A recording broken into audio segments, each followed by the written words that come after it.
গল্প সিন্ধু পেরিয়ে। লেখিকা সুলতানা তানি। পঞ্চম পর্ব। ইশারায় ভদ্রলোক কাছে ডেকেছেন শেহেরকে। শেহের কাছে যেতেই তিনি আদেশ করলেন, গাড়িতে ওঠো। কে আপনি? আমি আপনার গাড়িতে উঠব কেন? শেহের, তুমি আরমানের মেয়ে হয়ে আমায় চিনছ না। ভদ্রলোক ওর বাবা আরমান আহমেদকে নাম ধরে ডেকেছে বলে মেজাজ গরম হয়ে গেছে শেহেরের। ভদ্রলোকের উপর অনেকটাই ক্ষিপ্ত হয়ে শেহের বলছে, এ কি? আপনি আমার বাবাকে নাম ধরে ডাকছেন কেন? এ বাড়িতে এসেছেন অথচ আমার বাবাকেই অসম্মান করছেন। শুনে রাখুন, এ বাড়িতে কারো আসতে হলে আমার বাপ এবং শ্বশুরকে সম্মান দিয়ে কথা বলতে হবে। কারণ এটা আমার বাবার বাড়ি, আবার এটা আমার শ্বশুর বাড়িও। ঠিক আছে, সম্মান দিয়েই কথা বলবো। তা তোমার বাবার নাম তো আরমান সাহেব। শ্বশুরের নামটা যেন কি? আমার শ্বশুরের নাম ডা হান্দালিব আহমেদ। জি, আমি ডা হান্দালিব আহমেদ। ডা হিনতিশার আন্দালিব সানান আমার পুত্র।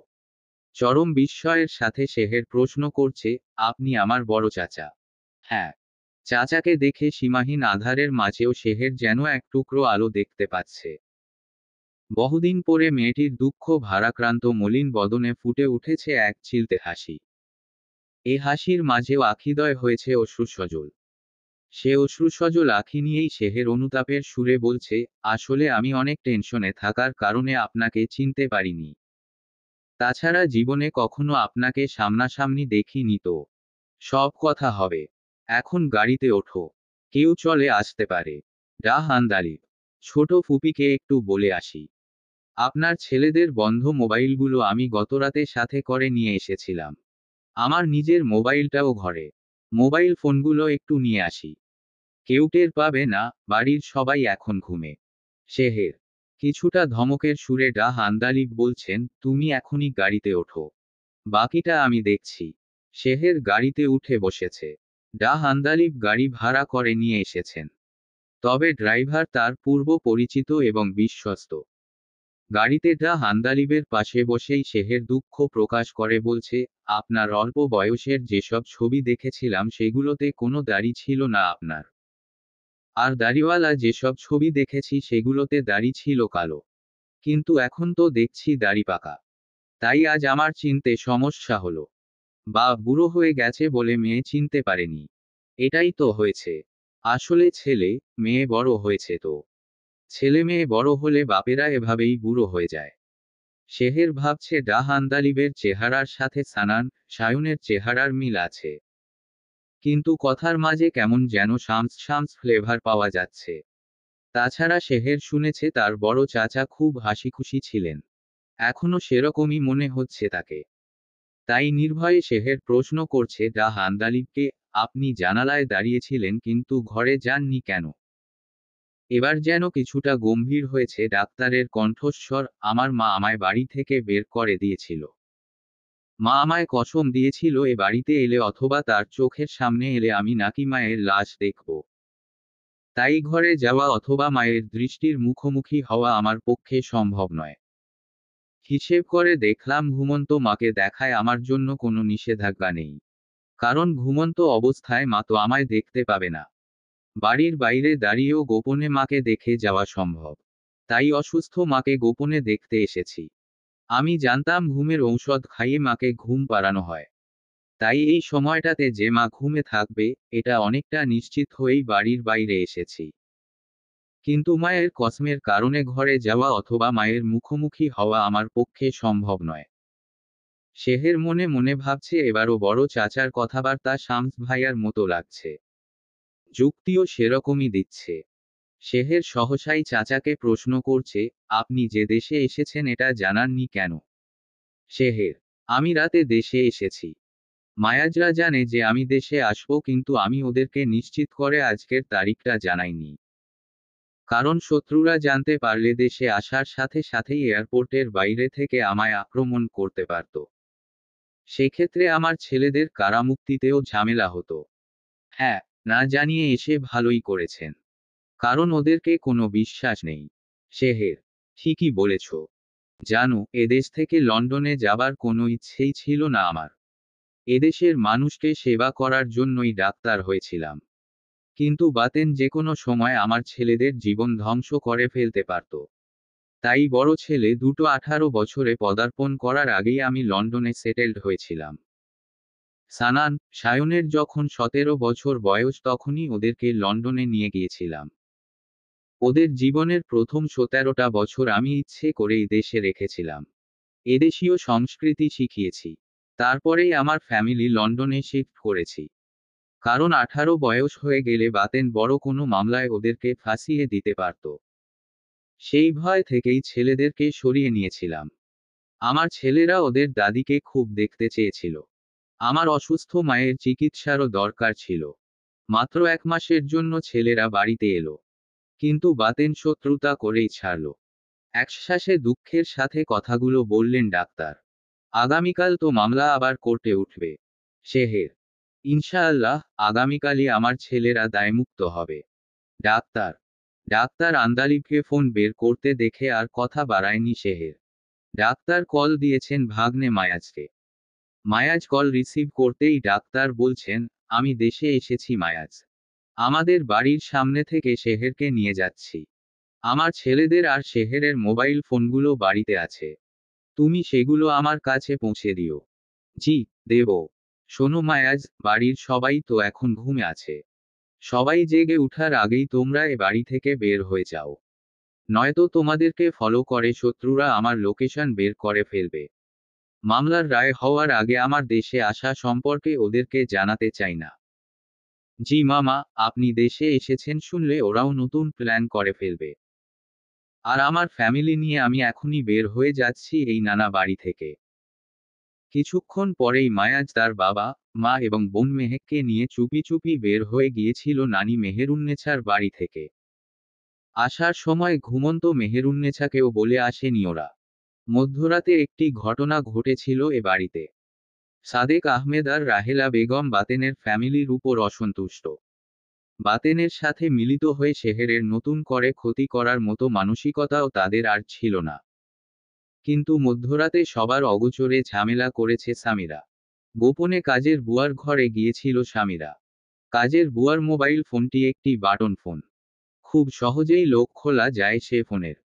বুয়ার ফোনের লক খুলে সামিরা টেক্সট করেছিল রূপমকে, শেহের রাত্রে বাড়িতে আসছে। খুব সকালেই চইলা যাইব। আমার মোবাইল দিয়া তোমার সাথে কন্ট্যাক্ট করলে পুলিশের কাছে ধরা পইরা যাইতে পারি। তাই বুয়ার মোবাইল থিকা টেক্সট দিছি। আমি সামিরা। শিগগির নিতে আসো। শেহেরকে কিডন্যাপ করার অনুরোধ জানিয়ে এভাবেই গোপনে রূপমকে টেক্সট করেছিল সামিরা। মোবাইল সাইলেন্ট থাকায় রূপম রাতে টের পায়নি। সকালে উঠে সামিরার টেক্সট দেখে দলবল নিয়ে রূপম হাজির হয়েছে মেহেরুন্নেছার বাড়ির সামনে। সাদেক, রাহেলার কাছে ধরা পড়ে যাওয়ার ভয়ে রূপম নিজে দাঁড়িয়ে আছে বাড়ির অদূরে। স্থানীয় গুন্ডাদের পাঠিয়েছে শেহেরকে কিডন্যাপ করতে। আজ বন্ধুরা কেউ আসেনি সাথে রূপমের সাথে। শুধু ভাড়াটে গুন্ডারাই এসেছে। কয়েকদিন ধরেই এসব ভাড়াটে গুন্ডারা রূপমের অত্যাচারে অতিষ্ঠ। কারণ শেহেরকে তুলে নিতে বারবার ব্যর্থ হওয়ার কারণে রূপম টাকা পয়সা কিছুই দিচ্ছিল না ওদেরকে। শেহেরকে কিডন্যাপে সফল হওয়ার পরেই টাকা পয়সা দেয়ার ইচ্ছে প্রকাশ করেছিল রূপম। রূপমের গুন্ডারা জেনেছে সামিরার তথ্যেই রূপম শেহেরকে কিডন্যাপ করতে এসেছে। স্থানীয় এসব গুন্ডারাও এতিম শেহেরকে কষ্ট দিতে চাচ্ছিল না। টাকার বিনিময়ে কাজ করে ওরা। টাকার চাহিদা না থাকলে এতিম শেহেরকে কিডন্যাপ করতেও আসতো না ওরা। সেই টাকাটাও রূপম ঠিকমতো দিচ্ছে না ওদেরকে। সকাল সকাল সামিরার ভুল তথ্যে গুন্ডারা দৌড়ে এসেছিল শেহেরকে কিডন্যাপ করতে। কিন্তু শেহেরকে না পেয়ে ওরা ফোন দিয়েছে বাড়ির অদূরে দাঁড়িয়ে থাকা রূপমকে। শেহের বাড়িতে নেই শুনে রূপম নির্দেশ দিয়েছে মেহেককে তুলে নিয়ে যেতে। কিন্তু মেহেককে কোথায় পাবে গুন্ডাদল? ডাক্তার আন্দালিবের ফোন পেয়ে মায়াজ তো চুপি চুপি ফ্যামিলি নিয়ে বাড়ি ফিরে গেছে। মেহেককেও না পেয়ে গুন্ডাদল চরম ক্ষোভের সাথে সামিরাকে তুলে নেয়ার প্ল্যান করেছে। অনেক নিষেধ করা সত্ত্বেও রূপমের ভাড়াটে গুন্ডারাই ওকে বলছে, আপনের স্বামীরাই শেহেরের বাড়িতে থাকছে, শেহেরের বাড়িতে খাইছে। এই বাড়িতে থাইকা খায়া সারা জীবন এতিম শেহেররে অয় জ্বালাইছে। এখন আবার শেহেরেরই বড় ক্ষতি করতে আপনের লগে গোপনে যোগাযোগ করছে। অর মিথ্যা কথার কারণে সকাল সকাল আমাগো ঘুমটাও গেছে। শেহেররে কিডন্যাপ করতে পারি নাই। আপনি তো আইজকাও আমাগো কামের বিল দিবেন না। আপনের এই স্বামীরা কুটনিডার কথায় বিনা কারণে আপনি আমাগরে খাড়াইছেন। অরে একটা শিক্ষা দিয়াই ছাড়মু। ওর মতো ডাইনিগুলাই সব সংসারে অশান্তি করে, পুরা দেশে অশান্তি করে। সকাল 7:30টার মতো বাজে এখন। রাস্তাঘাটে লোকজনও কিছু আছে। এসব মানুষের সামনেই স্বামীরাকে তুলে নিয়ে গেছে রুকমের ভাড়াটে গুন্ডারা। গাড়িতে করে শেহেরকে নিয়ে ডাক্তার আন্দালিব একটি রিসর্টে চলে এসেছেন। খুব সুন্দর পরিবেশ এখানে। মেয়েটিকে নিয়ে তিনি লিফটে করে উপরে উঠে গেছেন। একটি রুমে কলিং বেল দিয়েছেন ডাহ আন্দালিব। কিছুক্ষণ পরে 50 বয়সী পরমা সুন্দরী একজন নারী দরজা খুলে দিয়েছেন। মাঝারি উচ্চতার এ নারীর চোখ দুটো অশ্রুসিক্ত। চেহারায় ভীষণ বিষণ্ণতা আর মলিনতার ছাপ। হলুদ ফর্সা গায়ের রঙে নিখুঁত চেহারার আর্ট দেখে শেহের মোটামুটি নিশ্চিত যে ইনিই সানানের মা। শেহের কিছু বলার আগেই ডাহ আন্দালিব শেহেরকে বলছেন, চিনতে পারছো না? ও হচ্ছে আমার স্ত্রী মায়া আহমেদ। শেহের গিয়ে সালাম করেছে শাশুড়িকে। রুমের দরজা লক করে ডাক্তার সাহেব শেহেরকে বলছেন, আমরা তোমার চাচা চাচি। আবার শ্বশুর শাশুড়িও। আমাদেরকে আব্বু, আম্মু বলে ডেকো। কারণ আমাদের ছেলেরাও আমাদেরকে আব্বু, আম্মু বলেই ডাকে। ঠিক আছে। মায়া আহমেদের চেহারা দেখে শেহের বুঝতে পেরেছে যে কারাবন্দী ছেলেদের জন্য তিনি ভীষণ চিন্তিত। শেহেরকে বসার ইশারা দিয়ে মায়া আহমেদ ডাক্তার স্বামীকে বলছেন, তোমার জন্যই যত সমস্যা হলো। মামলা প্রথম দিন কোর্টে ওঠার আগে আরেকবার ডিআইজি বন্ধুর সাথে তোমার কথা বলা উচিত ছিল। তাহলে তদন্তকারী অফিসার প্রেসক্রিপশনের ভুয়া হ্যান্ডরাইটিং রিপোর্ট দেওয়ার সাহসও পেত না। আমার ছেলেরা প্রথম দিনই মুক্তি পেয়ে যেত। ডাহ আন্দালিব স্ত্রীকে বলছেন, কতবার বন্ধুবান্ধবকে অনুরোধ করা যায় বলো। নিজের কাছেও তো লজ্জা করে। তাছাড়া হ্যান্ডরাইটিং রিপোর্ট তো লন্ডন থেকেই তৈরি করে পাঠিয়েছি। শেহের সাথে সাথে শ্বশুরকে প্রতিবাদ করে বলছে, আব্বু, আপনি লন্ডন থেকে প্রেসক্রিপশনের হ্যান্ডরাইটিং রিপোর্ট করে পাঠিয়েছেন ভালো কথা। তবে আমি মনে করি আপনার কাজ এখনো শেষ হয়ে যায়নি। কারণ প্রতিপক্ষের আইনজীবী বলবে লন্ডনের রিপোর্ট এদেশে চলবে না। এদেশের রিপোর্ট লাগবে। তখন কি করবেন আপনি? আপনার ছেলেরা তো মুক্তি পাবে না। মায়া আহমেদ ও শেহেরের কথায় সাপোর্ট দিয়েছে। ডাহ আন্দালিব কিছুটা চিন্তিত ভঙ্গিতেই শেহেরকে বলছে, তুমি ঠিকই বলেছ। আমাদের এদেশীয় রিপোর্টও সাথে নেওয়া উচিত। তাহলে আর কোনো ঝামেলাই থাকবে না। আমার এখনই ডিআইজির সাথে কথা উচিত। ডাহ আন্দালিব সাথে সাথে ফোন দিয়েছেন তার ডিআইজি বন্ধুকে। তৎক্ষণাৎ রিসিভ না করলেও কিছুক্ষণ পরে কল ব্যাক করেছেন ডিআইজি। পুলিশ কর্তৃক ভুয়া তদন্ত রিপোর্ট দেওয়ার কথা ডাহ আন্দালিব জানিয়েছেন ডিআইজিকে। ডিআইজি ডাক্তারকে জানিয়েছে, তদন্তকারী অফিসার তোমার কাছে ক্ষমা চাইবে এবং অরিজিনাল রিপোর্ট তোমার কাছে আজই পৌঁছে দেয়া হবে। ধন্যবাদ, ডাক্তার আন্দালিব। উহু, শুধু ধন্যবাদেই পেট ভরবে না ডাক্তার সাহেব। কিছুদিন পরেই আমি লন্ডনে যাচ্ছি। আমি লন্ডন গেলে আপনার বাড়িতে আমায় অতিথি করতে হবে। ডিআইজি, ঠিক আছে, বিলেতে দাওয়াত রইল তোমার। ডাক্তার। ডিআইজির সাথে কথা শেষ করার পরেই আন্দালিব আহমেদকে তার একজন ডাক্তার বন্ধু ফোন দিয়েছেন। আন্দালিব আহমেদের এই ডাক্তার বন্ধুটি বর্তমানে মেডিকেল কলেজের প্রফেসর এবং একজন প্রভাবশালী ডাক্তার। এই প্রফেসর ডাক্তার আন্দালিব আহমেদকে জানাচ্ছেন, যে ডাক্তারটা লাশের পোস্টমর্টেম রিপোর্ট তৈরি করেছে, প্রতারণার কারণে ওর বিএমডিসি রেজিস্ট্রেশন বাতিল করার সুপারিশ করেছি। ওই পোস্টমর্টেমকারী ডাক্তার এখন নিজের রেজিস্ট্রেশন বাঁচাতে মরিয়া হয়ে উঠেছে। পোস্টমর্টেমের অরিজিনাল রিপোর্ট তোমার কাছে ওই বদমাশ নিজেই পাঠিয়ে দেবে। পুলিশের ডিআইজি এবং ডাক্তার বন্ধুর আশ্বাসে এখন মোটামুটি নির্ভর আছেন সানানের বাবা। কিন্তু তার স্ত্রী মায়া জায়নামাজে পড়ে আছেন। ছেলেদের মুক্তির জন্য প্রার্থনা করে যাচ্ছেন। ভদ্রমহিলার দুটো শিশু সন্তানকে খুন করেছিল বাতেন। এখন আবার 3 পুত্রকে কারাবন্দী করে রেখেছে। বাতেনকে বিন্দুমাত্র বিশ্বাস করেন না মায়া। তাই নিজেকে ব্যস্ত রাখছেন প্রার্থনায়। ডাহ আন্দালিব হয়তো শেহেরের সাথে গল্প করতে চাচ্ছিলেন। কিন্তু এর মধ্যেই কক্ষের দোর খোলার অনুরোধ এসেছে। ডাহ মায়াজ মাহমুদ এসেছে কক্ষের সম্মুখে। দোর খুলে দিয়েছেন ডাহ আন্দালিব। মায়াজের এই প্রথমবার সাক্ষাৎ হচ্ছে বড় মামার সাথে। বেশ আন্তরিকতার সাথে ভাগ্নেকে রিসিভ করেছেন ডাহ আন্দালিব। মায়া আহমেদও নামাজ ছেড়ে উঠেছেন। তার ছেলেদের পক্ষে কাজ করাই মায়াজের প্রতি কৃতজ্ঞতা জ্ঞাপন করেছেন। কিন্তু ছেলেদের কথা মনে করে আবারও বিষণ্ণ বদনে বসে আছেন মায়া। ডা হান্দালিব রিসোর্ট ক্যাফেতে কিছু খাবারের অর্ডার দিতে চেয়েছিলেন, কিন্তু ব্যস্ততার কারণে অপেক্ষা করতে পারেনি মায়াজ। শেহের আর 3 লন্ডন বয়ের মোবাইল ফোনগুলো হস্তান্তর করে মায়াজ চলে গেছে রিসোর্ট থেকে। হাসপাতালে ডিউটি করতে হবে ছেলেটিকে। বিকেলের মধ্যে প্রেসক্রিপশনের অরিজিনাল হ্যান্ডরাইটিং রিপোর্ট এবং লাশের মূল পোস্টমর্টেম রিপোর্ট পৌঁছে গেছে ডা হান্দালিবের কাছে। এবার মায়া আহমেদ আর রিসর্টে থাকতে চাচ্ছেন না, কারণ রিপোর্ট দিতে এসে পুলিশ তাদের অবস্থান জেনে গেছে। মায়া আহমেদের ধারণা যে অফিসার একবার অর্থের বিনিময়ে ভুয়া রিপোর্ট দিয়েছে সে যে কোনো কাজই করতে পারবে, এমনকি রিসর্টের ঠিকানাও দিয়ে দিতে পারে শত্রুদেরকে। সেক্ষেত্রে শত্রুরা ঝামেলা করতে পারে। তাই মায়া আহমেদ রিসোর্ট ত্যাগ করে নিজের বাবার বাড়িতে যাওয়ার ইচ্ছা পোষণ করেছেন। ডা হান্দালিব শ্বশুর বাড়িতে যেতে প্রথমে দ্বিমত করলেও পরবর্তীতে রাজি হয়েছেন। ডাক্তার তার সেই পরিচিত ড্রাইভারকে ফোন দিয়ে তলব করেছেন। কিছুক্ষণ পরে ড্রাইভার গাড়ি নিয়ে হাজির হয়েছে। শেহেরকে নিয়ে মায়া আন্দালিব দম্পতি গাড়িতে উঠে বসেছে। গন্তব্য মায়া আহমেদের বাবার বাড়ি। বিভাগীয় শহরে বাবার বাড়ি মায়া আহমেদের। সেখান থেকে আদালতও কাছে। এবার গাড়িতে বসেই মায়াজকে ফোন দিয়ে তার পরবর্তী ঠিকানা জানিয়ে দিয়েছেন ডা হান্দালিব। সন্ধ্যার পরে মায়া আহমেদের বাবার বাড়িতে পৌঁছে গেছে গাড়ি। ভদ্রমহিলার বাবার বাড়ির এ ঘরটি তার লন্ডন প্রবাসী ভাই নির্মাণ করেছেন। বাইরে থেকে দেখতে খুব সুন্দর এ বাড়িটি। শ্বশুর শাশুড়ির সাথে বাড়িটির ভেতরে প্রবেশ করেছে শেহের। লন্ডন থেকে রওনা করার আগেই কেয়ারটেকারকে ফোন দিয়েছিলেন মায়া আহমেদ। ফোন পেয়ে বাড়িটি পরিষ্কার পরিচ্ছন্ন আর পরিপাটি করে রেখেছে কেয়ারটেকার। শেহেরের কাছে এ বাড়ির ভেতরটাকেও এখন রিসর্টের ভেতরের অংশের মতো ছিমছাম মনে হচ্ছে। তবে বাড়িটা যে একটু ঘুরে দেখবে সেরকম কোনো মানসিকতা নেই এখন মেয়েটির। বুকে পাথরের মতো চেপে আছে স্বামীর বন্দিত্বের ঘটনা। স্বামীর মুক্তি নিয়েই চিন্তিত মেয়েটি।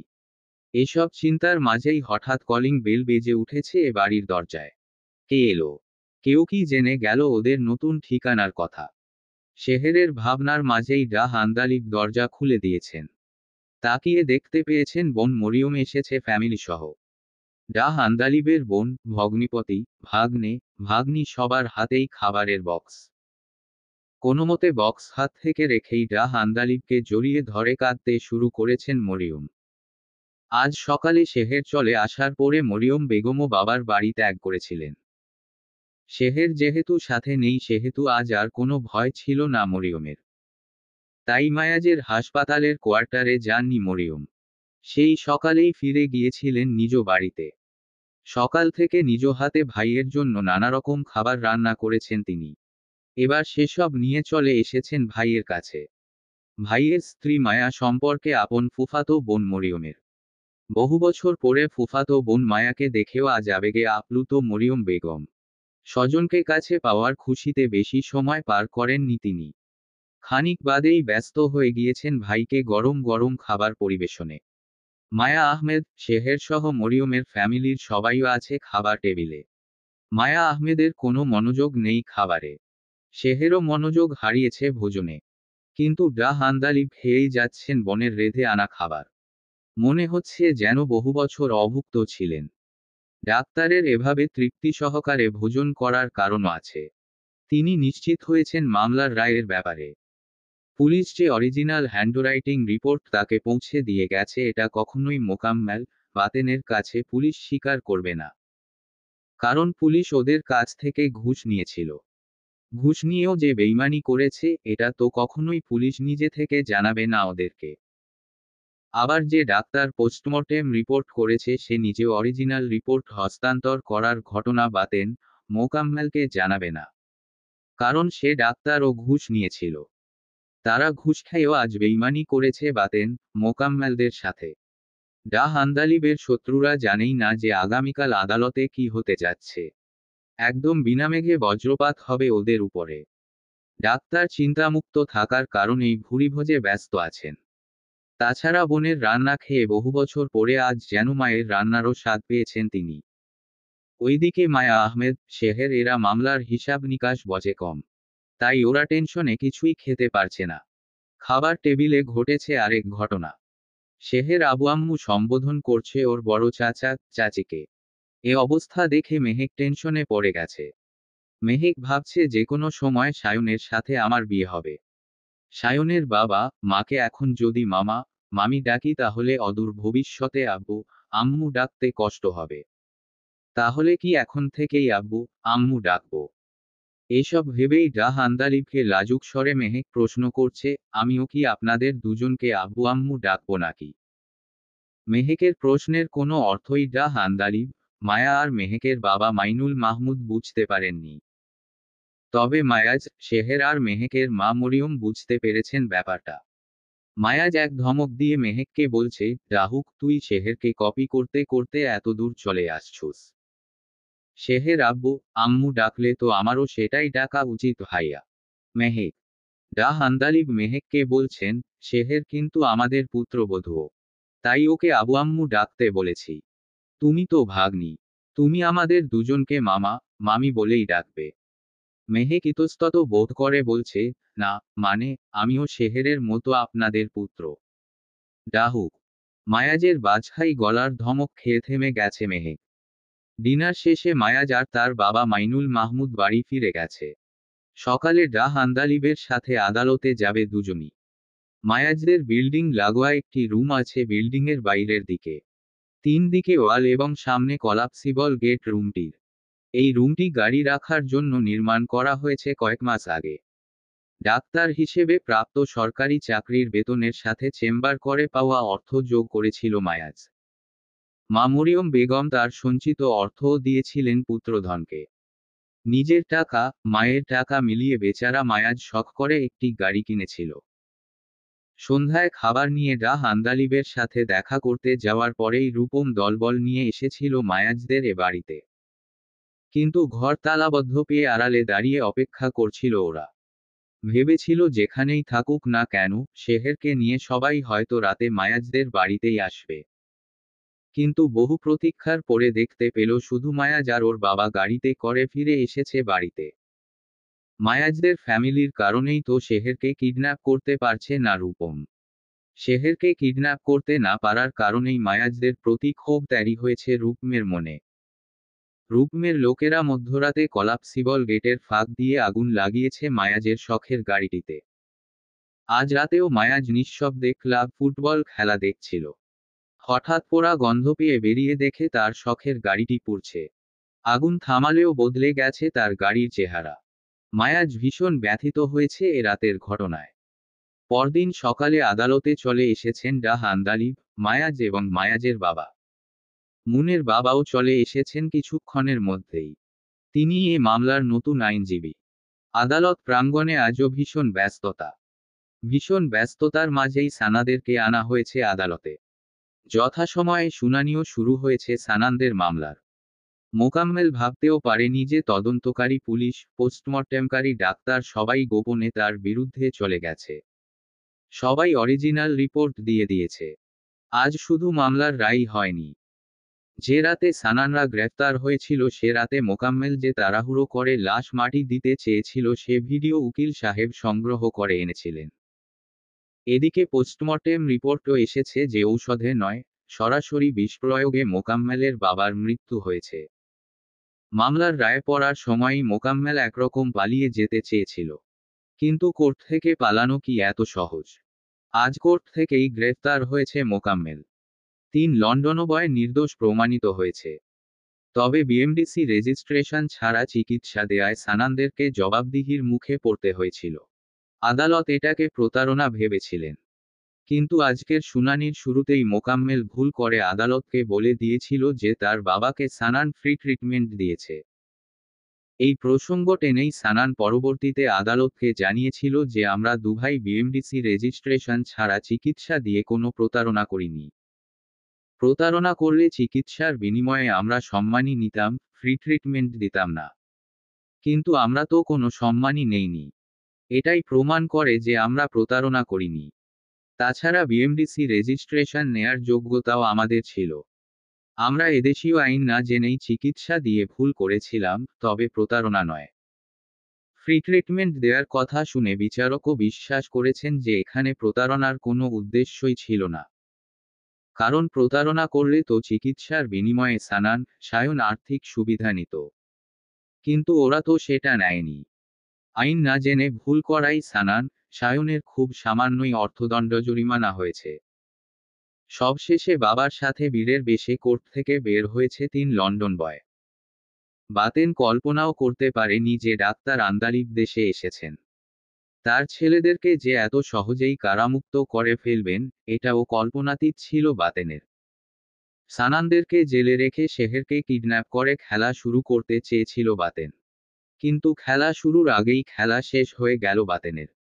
সানানরা কারাবন্দির বিভিন্ন নিয়মকানুন সাঙ্গ করে বের হওয়ার প্রস্তুতি নিচ্ছিল। এর মধ্যে মোকাম্মেল গ্রেফতার হবার খবর পৌঁছে গেছে রূপমের কানে।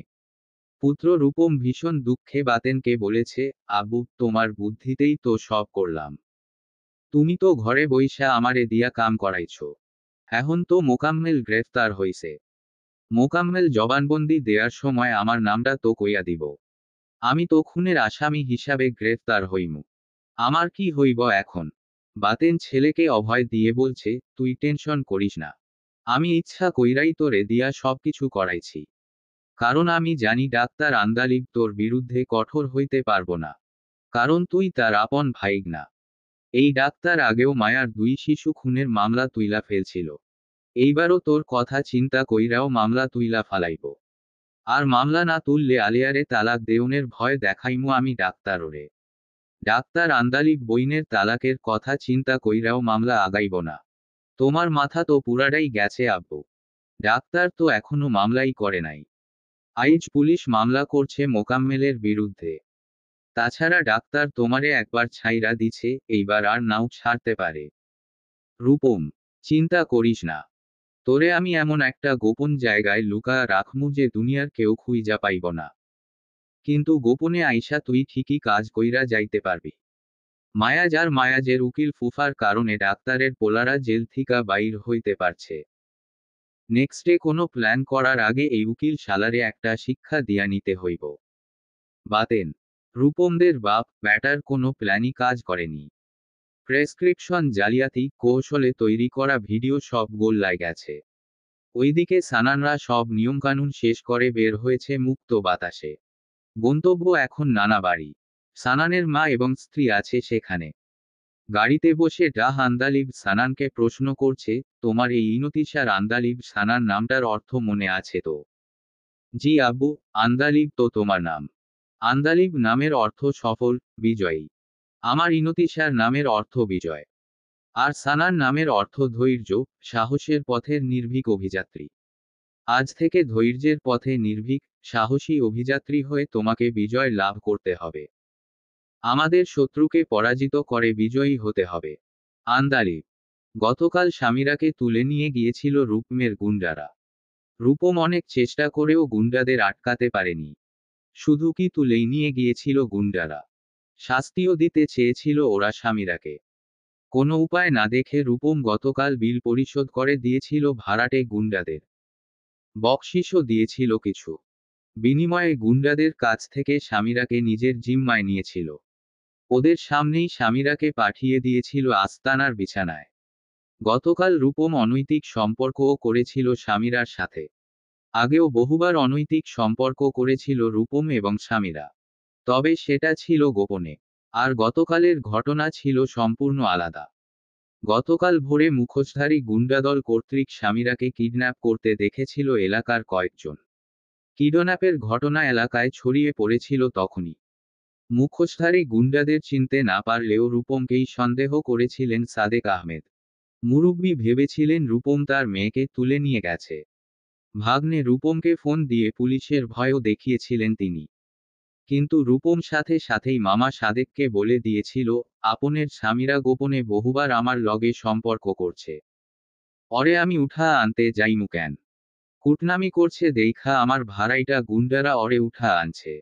আমার টার্গেট ছিল আরিয়ানা শেহের। বাসর ঘর থিকাই আমি উঠা আনতে চাইছিলাম শেহেররে। এখনো আনতে পারলাম না।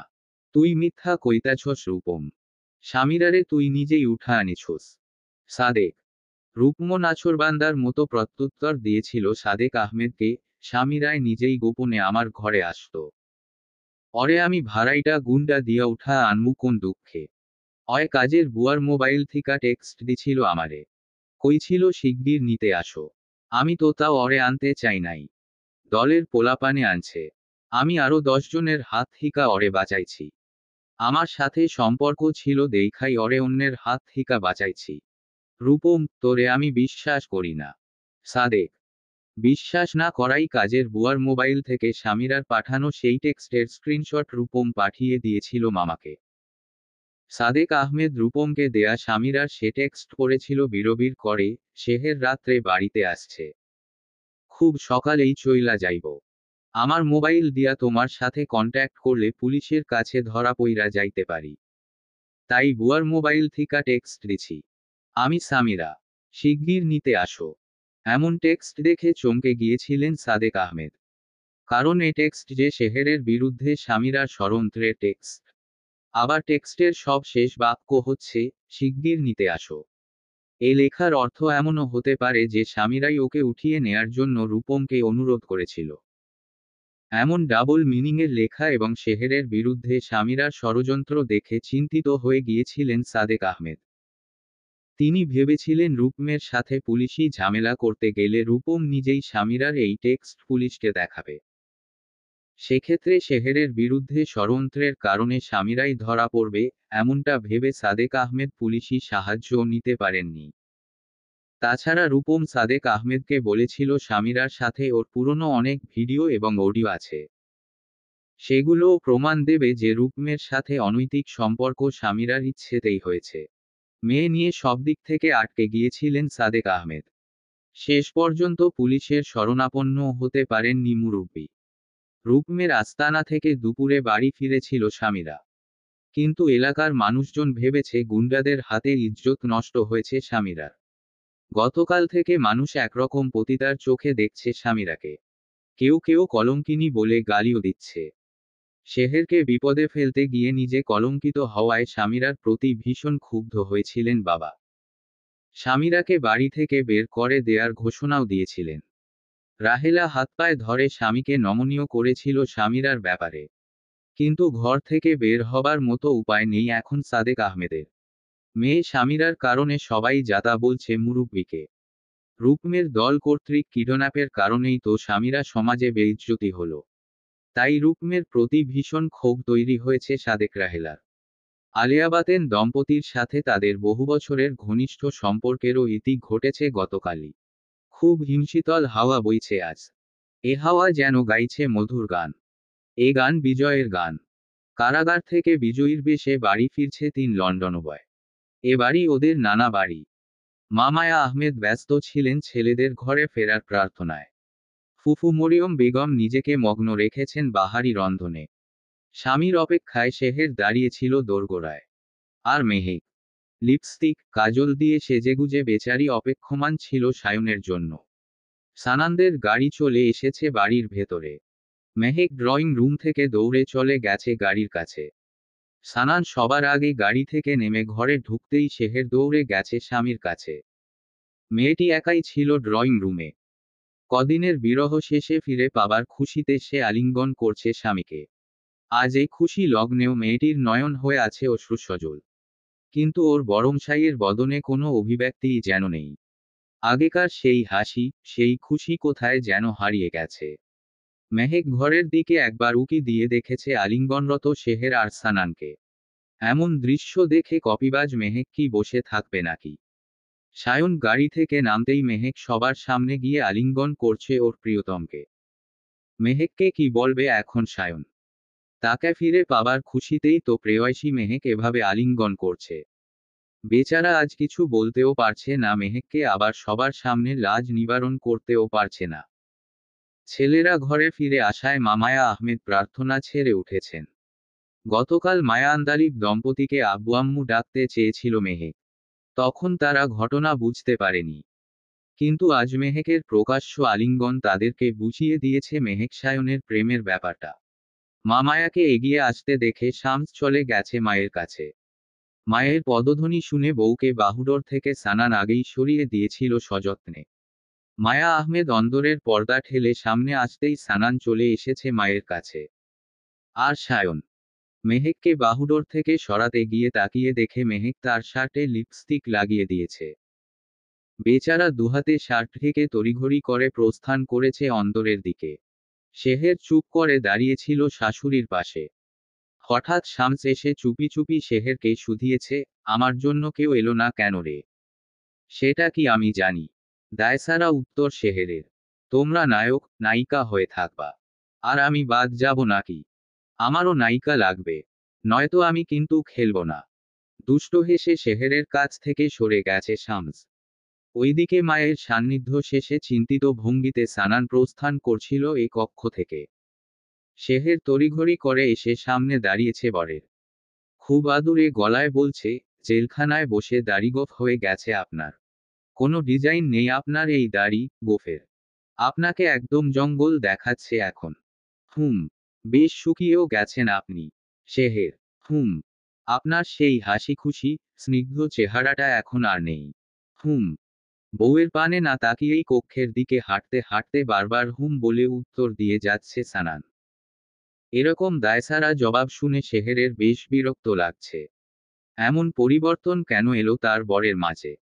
শেহের আরও কিছু জিজ্ঞেস করতে চেয়েছিল বরকে, কিন্তু ফুফু মরিয়ম ডেকে যাচ্ছে শেহেরকে। টেবিলে খাবার গোছাতে সাহায্য করতে হবে। শেহের দৌড়ে গেছে ফুপির কাছে। ক্ষণিকেই মেয়েটি ব্যস্ত হয়ে পড়েছে কাজে। এদিকে ভাই মায়াজ মেহেককে একা পেয়ে বলছে, সবার মাঝে গিয়ে সায়নকে হাঁক দিতে তোর লজ্জা করল না? বেশি কথা বলিস না তো ভাইয়া। সেদিন দিনে দুপুরে তুই মুন আপুর সাথে রোমাঞ্চ করছিলি। আমাকে শাসাতে এলে তোর সেই রোমান্টিক অ্যাক্সিডেন্টের কথাও কিন্তু আমি সবার কাছে বলে দেব। মেহেক, আমার আর মুনের তো বিয়ে ঠিক হয়েছে। তোর তো সায়নের সাথে বিয়েও ঠিক হয়নি। ফ্যামিলির মানসম্মানের কথা একটু মাথায় রেখে চলিস। বোনের সাথে কথা শেষ করে মায়াজ চলে গেছে। কিছুক্ষণ পরে ভোজন পর্বের জন্য ডাকা হয়েছে সবাইকে। মায়া আহমেদ আর মরিয়ম বেগম ব্যস্ত হয়েছেন খাবার পরিবেশনে। বাকি সবাই আছে ভোজনবিলাসে। স্বামী মুক্ত হয়ে এলেও শেহের বেশ চিন্তিত। স্বামীর এভাবে বদলে যাওয়াটা কষ্ট দিচ্ছে মেয়েটিকে। হঠাৎ করেই কেন গম্ভীর হয়ে গেল ওর হাসিখুশি স্বামীটি? এই খাবার টেবিলে বসে সানান দুবার তাকিয়েছিল তার বউয়ের বদন পানে। সে চাহনির মাঝে গভীরতা আছে, কিন্তু আগের মেয়ে শান্ত, স্নিগ্ধ, মায়াবী ভাবখানা আর নেই। স্বামীকে নিয়ে যখন শেহের চিন্তিত তখন ডাহ আন্দালিব সবার উদ্দেশ্যে বলছেন, সানান, সায়নের চেয়ে মায়াজ তো বয়সে কয়েক মাসের বড়। মায়াজের বিয়েটা হয়ে গেলেই সানান, সায়নের বিয়ে দেব। ডাহ আন্দালিবের মুখে সানানের বিয়ের কথা শুনে শেহেরের বুকের ভেতরটা ধক করে উঠেছে। ওইদিকে সানান চরম অবাকের সুরে বাবাকে বলছে, আমার বিয়ে দিবা মানে? তোমাকে জানিয়েই তো আমি বিয়ে করেছি। ডাহ আন্দালিব ধীর কণ্ঠে পুত্রধনকে বলছেন, তোমার বিয়েতে আমি আর তোমার মা উপস্থিত থাকতে পারিনি সানান। তুমি নিজেও বিয়েটাকে এনজয় করতে পারোনি।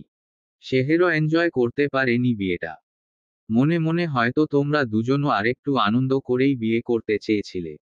আমি তোমাদের দুজনের মনের মতো করে আবার বিয়ে দেব। তাছাড়া আমি আর তোমার মা আমাদের নিজেদের বিয়েতেও আনন্দ করতে পারিনি। তোমার মতোই ভীষণ ঝামেলার মধ্যে বিয়ে করেছিলাম আমি। সুন্দরভাবে বিয়ে করতে না পারার আফসোস আমার থেকে গেছে। তোমার আর শেহেরের যেন আফসোস না থাকে, আমি সেভাবেই আবারও বিয়ে দেব। আমি আর তোমার মাও ছেলের বিয়ের আনন্দে শরিক হব। ডাহ আন্দালিবের মুখে সানানকে বিয়ে দেওয়ার কথা শুনে শেহেরের যেন দম বন্ধ হয়ে এসেছিল। এবার সে বেজায় খুশি। সানান নীরবেই সম্মতি দিয়েছে পিতাকে। ডাহ আন্দালিব বোন মরিয়ম আর ভগ্নিপতি মাইনুল মাহমুদের মনোযোগ আকর্ষণ করে বলছেন, তোমরা দুজন রাজি থাকলে তোমাদের মেহেকের সাথে আমার সায়নের বিয়ে দেব। মরিয়ম বেগম আগে থেকেই মেয়ের পছন্দের ব্যাপারটা বুঝতে পেরেছিলেন। মনে মনে খুশিও হয়েছিলেন। মেহেকের আলিঙ্গনের ব্যাপারটা তো আজ বাবা মাইনুল মাহমুদ নিজেও দেখেছেন। সম্মতি না দিয়ে যাবেন কোথায়? সহসাই সায়নের সাথে মেয়ের বিয়ে দিতে নিজের সম্মতির কথা জানিয়েছেন মাইনুল মাহমুদ। ভগ্নিপতির সম্মতি পেয়ে হান্দালিব বলছেন, সানান, সায়ন যমজ ভ্রাতৃদ্বয় একদিনেই পৃথিবীতে এসেছে। তাই ওদের বিয়ের অনুষ্ঠানও একসাথেই করতে চাই। সানানের আনুষ্ঠানিক বিয়ের দিনই সায়ন আর মেহেকেরও বিয়ে দিয়ে দেব। মেহেক চরম উত্তেজনায় পাশের চেয়ারে থাকা ভাই মায়াজকে ফিসফিসিয়ে বলছে, দেখছোস কি? মায়াজও ফিসফিসিয়েই জিজ্ঞেস করছে, আমারও বিয়া ঠিক হইছে। মেহেক চরম খুশিতে। ডাহুক বলেই মেহেককে ধমক দিয়েছে মায়াজ। ভোজন পর্ব শেষ হলে সায়ন বিশ্রাম নিতে একটি কক্ষে প্রবেশ করেছে। মেহেকও চুপি চুপি সায়নের পিছু পিছু সে কক্ষে প্রবেশ করেছে। হঠাৎ পেছনে থেকে সায়নকে জড়িয়ে ধরে মেয়েটি বলছে, আমাদের তো বিয়ে ঠিক হয়ে গেল। ইসোস, কি খুশি! বলেই পেছনে থেকে হাত ধরে মেহেককে সামনে টেনে এনেছে সায়ন। মেয়েটির দুকাঁধে দুহাত রেখে মুখোমুখি দাঁড়িয়েছে। মেহেক উল্টো প্রশ্ন করছে সায়নকে, বিয়ে ঠিক হওয়ায় তুমি খুশি হওনি? হয়েছি তো। সায়ন, ভালোই হলো, আমি আর শেহের একরকম বর পাচ্ছি। আমরা একই ঘরের বউ হব। তোমাকে বিয়ে করলে সারা জীবন আমি শেহেরের মতোই থাকতে পারবো। মেহেক, কপিবাজ, তুই আরেকজনকে কপি করে আমায় বিয়ে করতে চাচ্ছিস? ভালোবাসিস না তুই আমায়? সায়ন, না, ভালোবাসি তো। অর্ধেক কপি আর অর্ধেক ভালোবাসা। পুরোপুরি ভালোবাসা হতে হবে। ভালোবাসায় কোনো কপি চলবে না। সায়ন, আরে ধুর, তুমি জেলে যাওয়ার পর থেকেই কপি করা বন্ধ করে দিয়েছি। এখন আর কাউকে কপি করি না আমি। এমনকি শেহেরকেও না। তুই বললেই আমি বিশ্বাস করব। শেহের হয়তো আজ মুরব্বীদের দৃষ্টির আড়ালে থেকে সানানকে জড়িয়ে ধরেছিল। আর তুই শেহেরকে কপি করতে গিয়ে সবার সামনে আজ আমায় জড়িয়ে ধরেছিস। কখনোই না। ওভাবে জড়িয়ে ধরেছি সবাইকে বোঝানোর জন্য যে আমাদের মাঝে প্রেম আছে। ওরে বদমাইশ! সায়ন, তোমাকে অনেক ভালোবাসি তো, তাই সবার সামনে জড়িয়ে ধরে আমাদের বিয়েটা এগিয়ে নিলাম। কতটা ভালোবাসিস তুই আমায়? সায়ন, রাত যতটা চাঁদকে ভালোবাসে আমিও ঠিক ততটাই ভালোবাসি তোমাকে। এমন ভালোবাসার কথা শুনে প্রেয়সীকে বাহুডোরে নিয়ে সায়ন চুমু খেয়েছে প্রেয়সীর ললাটে। খানিক বাদেই বাহুডোর থেকে প্রেয়সীকে সরিয়ে দিয়ে আদেশের সুরে বলেছে, যখন তখন রুমে আসিস না তো। মুরুব্বিরা বিয়ে ঠিক করে রেখেছে। এভাবে একসাথে দেখলে তারা কষ্ট পাবে। সায়নের আদেশে মেহেক কক্ষ থেকে বের হয়ে যাচ্ছিল। হঠাৎ পেছনে এসে লাফ দিয়ে মেহেক বলছে, আজকালকার মেয়েরা না প্রেমিকের গালে এভাবেই চুমু খায়। শেষ পর্যন্ত তুই চুমুও কপি করলি। গালে হাত দিয়ে সায়ন বলছে। সায়নের কথা শোনার জন্য অপেক্ষা করেনি মেহেক। হঠাৎ বেচারার গালে চুমু খেয়েই মেহেক দিয়েছে দর। ভাবনার ঘোর কাটছে না শেহেরের। বড্ড দোটানায় আছে মেয়েটি। বসে বসে ভাবছে বড় চাচা আবার আমাদের বিয়ের অনুষ্ঠান করবে। তাহলে কি আমাদের দুজনকে দূরে দূরেই থাকতে বলল? চাচা চাচির সামনে আলাদা কক্ষে থাকবো আমরা। আমাদের স্বামী স্ত্রীর সম্পর্কের ব্যাপারে নিয়ে তো তাদের সাথে আলোচনাও করা যাবে না। শেহেরের স্বামী বেচারাও গম্ভীর হয়ে আছে। এসব ভালো লাগছে না মেয়েটির কাছে। স্বামীর সাথে এখনই কথা বলতে চায় মেয়েটি। ভোজন শেষে বিশ্রামের জন্য সানান চলে এসেছিল একটি কক্ষে। জেল থেকে এসে বউয়ের সাথে তেমন কথাও বলেনি সে। অথচ কত কথা জমে ছিল তার বউয়ের মনে। সেসব তো এখনো হয়নি বলা। বলতে যে খুব মন চায়। তাই বরমশাইয়ের সাথে একটু নিভৃতে আলাপ করতে শেহের চলে এসেছে স্বামীর কক্ষে। সানান হয়তো ঘুমের রাজ্যে গমনের চেষ্টায় ছিল। হঠাৎ বউকে দেখে উঠে বসেছে সানান। চেহারায় নেই কোনো অনুভূতির চিহ্ন, নেই কোনো অভিব্যক্তি। ভাবলেশহীন ভঙ্গিতেই বউকে পাশে বসার ইশারা দিয়েছি ছেলেটি। স্বামীর পাশে বসে মিষ্টি হেসে শেহের প্রশ্ন করছে, আপনার সেই হাসি হাসি মুখখানি দেখতে পাচ্ছি না কেন? একসাথে হাসি মুখ দেখবে। গম্ভীর কণ্ঠে। বুঝিনি। শেহের, যারা বারবার আমাদের হাসি কেড়ে নিচ্ছে, তাদের হাসি কেড়ে নেব। তারপরে একসাথে হাসব। ওদের জন্য আমাদের খুশি আটকে রাখবেন। শেহের, না, আটকে রাখব না। তবে ওদেরকে শাস্তি না দিলে ওরা আমাদের খুশির মাঝে বাধা হয়ে আসবে। আপনার মনে এখনো খুশির আশা আছে। আমার তো মনে হচ্ছে আপনি ভুলেই গেছেন যে আমি আপনার স্ত্রী। আমার জন্য কোনো ভালোবাসাই নেই এখন আপনার মনে। টিপ্পনি কেটে। তুমি আমার মনোময়ূরী হয়ে আছো। আমি রিমঝিম বাড়িধারা হয়ে আসবো তোমার কাছে। এসে দেখবো আমার এ মনোময়ূরীর নাচ। তবে বাড়িধারা হয়ে আসুন না এ মনোময়ূরীর কাছে। শেহের, আসবো। কখন? কবে? শেহের, রাতের শিশির হয়ে আমি আসবো আমার এই গোলাপের কাছে। রাতভর সিক্ত করব আমার গোলাপোরাঙা বধুয়াকে। হিমশীতল বাতাসে আমি চাদর হয়ে জড়িয়ে রব আমার বধুয়ার বাহুতে। মাতাল হাওয়া হয়ে বধুয়ার খোলা চুলে আমি প্রেমের দোলা দেব। আমাদের বিয়ে হলো। প্রেম, ভালোবাসা হলো না। আমার মনে হচ্ছে আমাদের এ বিয়ে, এ মিলন প্রেম, ভালোবাসার জন্য নয়। এ মিলন শুধু বিরহের জন্য। বহু সিন্ধু পেরিয়ে দেখা হয়েছে আমাদের। এ মিলন বিরহের জন্য নয়। একবার নয়, শতবার, সহস্রবার আমি শুধু তোমাতেই হারাবো আমায়। তবে হারাবার সময় এখনই নয়। কেন এখনই ভালোবাসায় হারাতে চাচ্ছেন না নিজেকে? শেহের, বাসর রাতে বউয়ের কাছ থেকে আমায় নিয়ে গিয়েছিল শত্রুরা।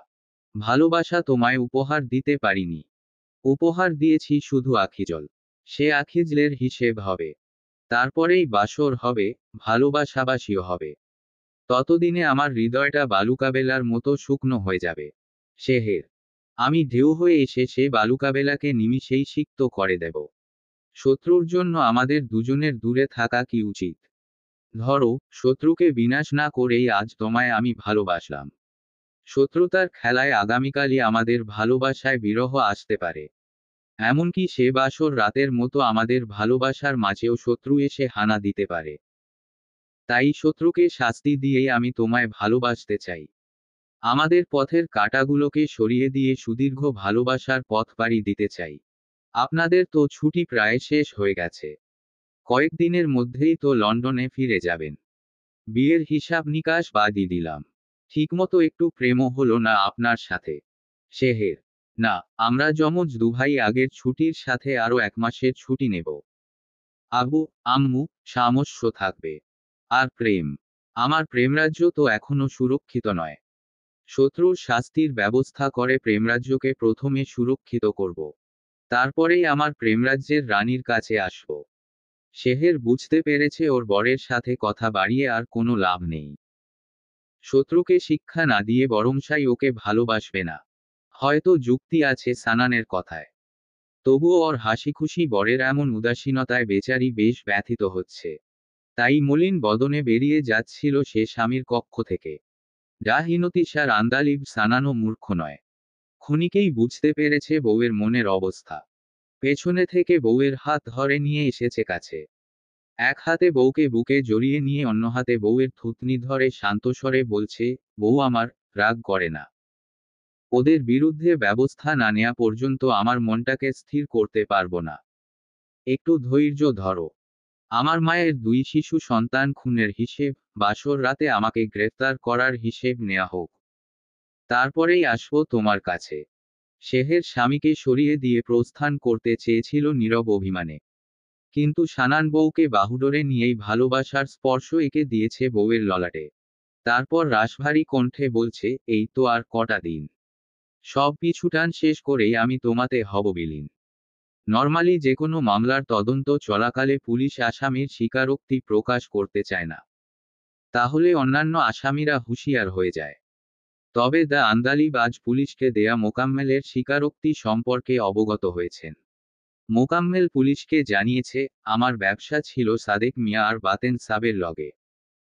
ব্যবসা বিক্রি করার পরে আমার ভাগের 10 লাখ টাকা ওনারা ফেরত দেয় নাই। আমি 5 লাখ টাকা পাইতাম সাদেক মিয়ার কাছে আর 5 লাখ টাকা পাইতাম বাতেন সাবের কাছে। আমার পাওনা মোট 10 লাখ টাকার বিনিময়ে ওনারা দুইজনে সুন্দরী শেহেরে বিয়া দিতে চাইছিল আমার কাছে। মাঝখান থিকা সানান ডাক্তার বিয়া কইরা ফালাইছে শেহেরে। আমি বরযাত্রী নিয়া বিয়া করতে যা ফিরা আসছিলাম। সেদিন বিয়া করতে না পাইরা আমি চরম অপমানিত হয়েছিলাম সমাজে। আমার প্রতিশোধ নিতে ইচ্ছা করছিল। তাই নিজের বাবাকে খুন করে বিখ্যাত ডাক্তারের 3 লন্ডন প্রবাসী ছেলেকে ফাঁসা দিলি। পুলিশ, আমি খুন করতে চাই নাই। আমার শুধু প্রতিশোধ নেয়ার ইচ্ছা ছিল। কিন্তু খুন করার কোনো ইচ্ছা ছিল না। মোকাম্মেল, তাহলে খুব করলি কেন? পুলিশ, শেহেরের বিয়ার দিন আমার পক্ষের লোকের মাধ্যমে রূপম ফ্রি ট্রিটমেন্টের অনুরোধ করছিল সানান, সায়নের কাছে। যমজ ডাক্তাররা সহজেই ট্রিটমেন্ট দিতে রাজি হয়েছিল। ওই দিন রাইতেই রূপম আসছিল আমার কাছে। বাতেন সাবের কাছে আমি 5 লাখ টাকা পাইতাম তো। আমি ভাবছিলাম রূপম 5 লাখ টাকা ফেরত দিতে আসছে। কিন্তু রূপম আইসা আমারে কইছিল সানানের অপমানের প্রতিশোধ নিবেন না মোকাম্মেল ভাই। আমি কইছিলাম প্রতিশোধ তো নিতেই চাই, কিন্তু তোমরা আগে আমার পাওনা 5 লাখ টাকা দিয়া দেও। তখন রূপম আমারে কইছিল 5 লাখ টাকার জায়গায় 20 লাখ টাকা দিমু আপনেরে। তারপর পুলিশ। রূপম আমারে কইছিল আপনের প্যারালাইজড বাপের পেছনে তো অনেক ওষুধ খরচ হয়। ঘরে মা নাই আপনের। আপনের অসুস্থ বাপের কারণে মাইনসে আপনের কাছে মাইয়াও বিয়া দিতে চায় না। আপনের অসুস্থ বাপটারে মাইরা ফালাইতে হইব। আমি রাজি হই নাই, প্রথমেই না কয়া দিছিলাম রূপমরে। পরে রূপম আমারে কইছে 20 লাখ টাকা দিতে চাইছিলাম আপনেরে। রাজি হইলেন না। আপনের পাওনা 5 লাখ টাকাও আপনি কোনোদিন ফেরত পাইবেন না, একলা একলা সানানেগো অপমানের প্রতিশোধও কোনোদিন নিতে পারবেন না। আমার প্রস্তাবে রাজি হইলেই আপনি সব পারতেন। শেষ পর্যন্ত 20 লাখ টাকার লোভে নিজের বাপকে মেরে ফেললি। পুলিশ। আমার টাকার অনেক দরকার ছিল। আব্বার পিছনেও অনেক টাকা খরচ হইতো। তাছাড়া রূপম বারবার লোভ দেখাইছিল। তাই লোভে পইরা নিজে বাপেরে মাইরা ফালাইছিলাম। মোকাম্মেল। কিভাবে মেরে ফেললি তোর বাপকে? পুলিশ। রূপম শেষ বিকালে বিষ আইন্না দিয়া আমারে কইছিল আইজকা রাইতেই শেহেরের বাসর হইব। আইজকাই আপনের বাপেরে মাইরা ফালাইবেন মোকাম্মেল ভাই। বাসর ঘর থিকা সানানোরে গ্রেফতার করাইমু। আর তুইল্লা নিয়া আসমু আরিয়ানা শেহেরকে। সেদিন রাত্রে বৃষ্টি হইছিল। আমি ওই বৃষ্টির রাইতে দুধের সাথে বিষ মিশা আব্বারে খাওয়াইছিলাম। আমার তো ঘরে বউ নাই, মায়ও জীবিত নাই। ঘরে খালি আমি আর আব্বাই থাকতাম। তাই সমস্যা হয় নাই। প্যারালাইজ থাকার কারণে আব্বায় তো হাঁটতেও পারত না। বিষ খাওয়ানোর পরে আব্বায় চিৎকারও দিছিল। কিন্তু বৃষ্টির কারণে আশেপাশের বাড়ির কেউই আব্বার চিৎকার শুনে নাই। কিছুক্ষণ পরে আব্বায় মইরা গেছিল। মোকাম্মেল। রূপম টাকা দিছিল তোরে? পুলিশ। পুরা 20 লাখ টাকাই দিছিল। কি করছোস 20 লাখ টাকা দিয়া? পুলিশ। বাজারে একটা দোকান কিনছি। মোকাম্মেল। শুনলাম তোর নাকি একটা ভাই আছে। সেদিন যমজ ডাক্তারের কাছে ভাইয়ের মাধ্যমেই নাকি তুই তোর বাপেরে পাঠাইছিলি। তোর সেই ভাই কই? পুলিশ। অয় আমার ভাই না, আমার দোকানের পুরান কর্মচারী। তবে ভাইয়ের মতোই সম্পর্ক। আব্বায়ও পছন্দ করতো অরে। তাই রূপম আর আমি বুদ্ধি কইরা অরে দিয়াই আব্বারে পাঠাইছিলাম যমজ ডাক্তার গো কাছে। অয় এখন হয়তো কোনো এক জায়গায় পলা আছে। তদন্তকারী পুলিশের চেহারায় চিন্তার ভাঁজ নেমে এসেছিল। চরম ইতস্তত বোধ করে পুলিশ মোকাম্মেলকে বলেছিল, বুঝতে পারছি না রূপম 20 লাখ টাকা খরচ করল ডাক্তারের 3 ছেলেকে ফাঁসানোর জন্য। অন্যের ক্ষতি করার জন্য কেউ কি এত টাকা খরচ করে? মোকাম্মেলের উত্তরও ছিল সোজাসাপটা, রূপম নিজের টাকা খরচ করছে নাকি। সেই রাত্রে রূপম ডাকাতি করছিল সাদেক মিয়ার বাড়িতে। ডাক্তারের ছেলেরা লন্ডন থিকা অনেক ভারী সোনার গয়না আনছিল শেহেরের জন্য। হীরার গয়নাও নাকি আনছিল এক সেট। সাদেক মিয়ার বউ রাহেলা বেগমেরও অনেক গয়না ছিল। সব ডাকাতি কইরা নিয়ে আসছিল রূপম। ডাক্তারের 3 ছেলের ল্যাপটপ, ঘড়ি, ক্যামেরা সহ সবকিছুই তো লুট করছিল। সাদেক মিয়ার বাড়ির পুকুরে অনেক বড় বড় মাছ ছিল। সেই মাছগুলা পর্যন্ত জেলের জাল দিয়া ধইরা নিয়ে আসছিল। বাড়ির কিছু রাখে নাই। সব লুটপাট কইরা আনছিল। ভিটাবাড়ি নামে একটা জায়গা আছে। পরের রাত্রে সেই বাড়ি থিকা গাছ চুরি করছিল। তাছাড়া রূপম তো সবসময়ই গাছ চুরি, মাছ চুরি, গুন্ডামি করে। চোরাই জিনিস বিক্রি কইরাই 20 লাখ টাকা দিছে আমারে। রূপমের নিজের টাকা তো খরচ করে নাই। তোর বাপের মৃত্যুর প্ল্যান করতে বাতেন সাহেবে তোর সাথে মিটিং করছিল কয়বার? পুলিশ। বাতেন সাবের সাথে একসময় পার্টনারশিপে ব্যবসা করছিলাম। তখন অনেক মিটিং হইতো। কিন্তু এই খুনের ঘটনায় বাতেন সাবে আমার সাথে একবারও যোগাযোগ করে নাই। মোকাম্মেল। ঠিক আছে, রূপম ধরা পড়ুক। সব বের করা যাবে। বিকেল এসেছে। প্রকৃতিতে নেমে এসেছে মায়া। এ মায়া বৈকালিক মায়া। এমন মায়াবী বিকেলে আরেক মায়ার টানে ছুটছে সানানরা। দাদি মেহেরুন্নেছার মায় দাদাবাড়ির দিকে যাচ্ছে 3 লন্ডন বয়। ওরা দেখতে চায় অসুস্থ দাদিকে। ওদের সঙ্গী হয়েছে শেহের, মেহেক আর মায়াজ। এদিকে আজ সকালে মেহেরুন্নেছার বাড়িতে ঘটেছে অন্য ঘটনা। বাড়ির কাজের মহিলা ছেলেকে নিয়ে গিয়েছিল সামনের দোকানে। স্বামীরা তো কাজের মহিলার মোবাইল থেকেই রূপমকে টেক্সট দিয়েছিল। কাজের বুয়াটা এই ঘটনা বাড়ির সামনের দোকানে গিয়ে বলে দিয়েছে, কত বড় খারাপ মাইয়া স্বামীরায়। শেহেরের সর্বনাশ করার জন্য আমার মোবাইল থিকা রূপম গুন্ডার দল রে খবর দিছিল। নিজে ধরা খাইব দেইখা আমার মোবাইল থিকা মেসাজ পাড়া রূপম গুন্ডারে আইতে কইছে। গুন্ডারা আইসা শেহেরে না পা স্বামীরারে ধইরা নিয়া ইজ্জত নষ্ট করছে। অয় কি খালি শেহেরের ক্ষতি করতে চাইছেনি, অয় আমার মোবাইল দিয়া মেসাজ দিয়া আমার এই ফাঁসা দিতে চাইছিল পুলিশের কাছে। শেহেরের লগে আমারও সর্বনাশ করতে চাইছে স্বামীরায়। ওর এক্কেবারে উচিত শিক্ষা হইছে এইবার। গুন্ডাদল কর্তৃক স্বামীরাকে তুলে নেয়ার ঘটনা তো এলাকার সবাই জানত। তুলে নেয়ার পরে যে স্বামীরার সম্মানহানি হয়েছিল এই বিষয়েও সবাই অবগত ছিল। কিন্তু শেহেরের ক্ষতি করতে গিয়ে যে স্বামীরা নিজে ক্ষতিগ্রস্ত হয়েছে এটা ছিল সবার কল্পনাতীত। আজ বুয়ার কাছ থেকে গোপন ঘটনা শোনার পরে স্বামীরার প্রতি স্থানীয়দের ঘৃণা আরও বেড়ে গেছে। স্বামীরার ঘটনায় একরকম বাড়ি থেকে বের হতে পারছেন না সাদেক আহমেদ। বড় ভাই ডাহ আন্দালিব খবর দিয়েছিলেন সাদেক সাহেবকে। ঘর থেকে বের হলেই তো মানুষের কটূক্তি শুনতে হচ্ছে মুরব্বিকে। মানুষের বিরূপ মনোভাবের কারণে কোথাও যাচ্ছেন না সাদেক আহমেদ। এমনকি বড় ভাইয়ের সাথেও সাক্ষাৎ করতে যাননি। শুধু সানানরাই আজ দাদা বাড়ির উপজেলার দিকে আসছে না।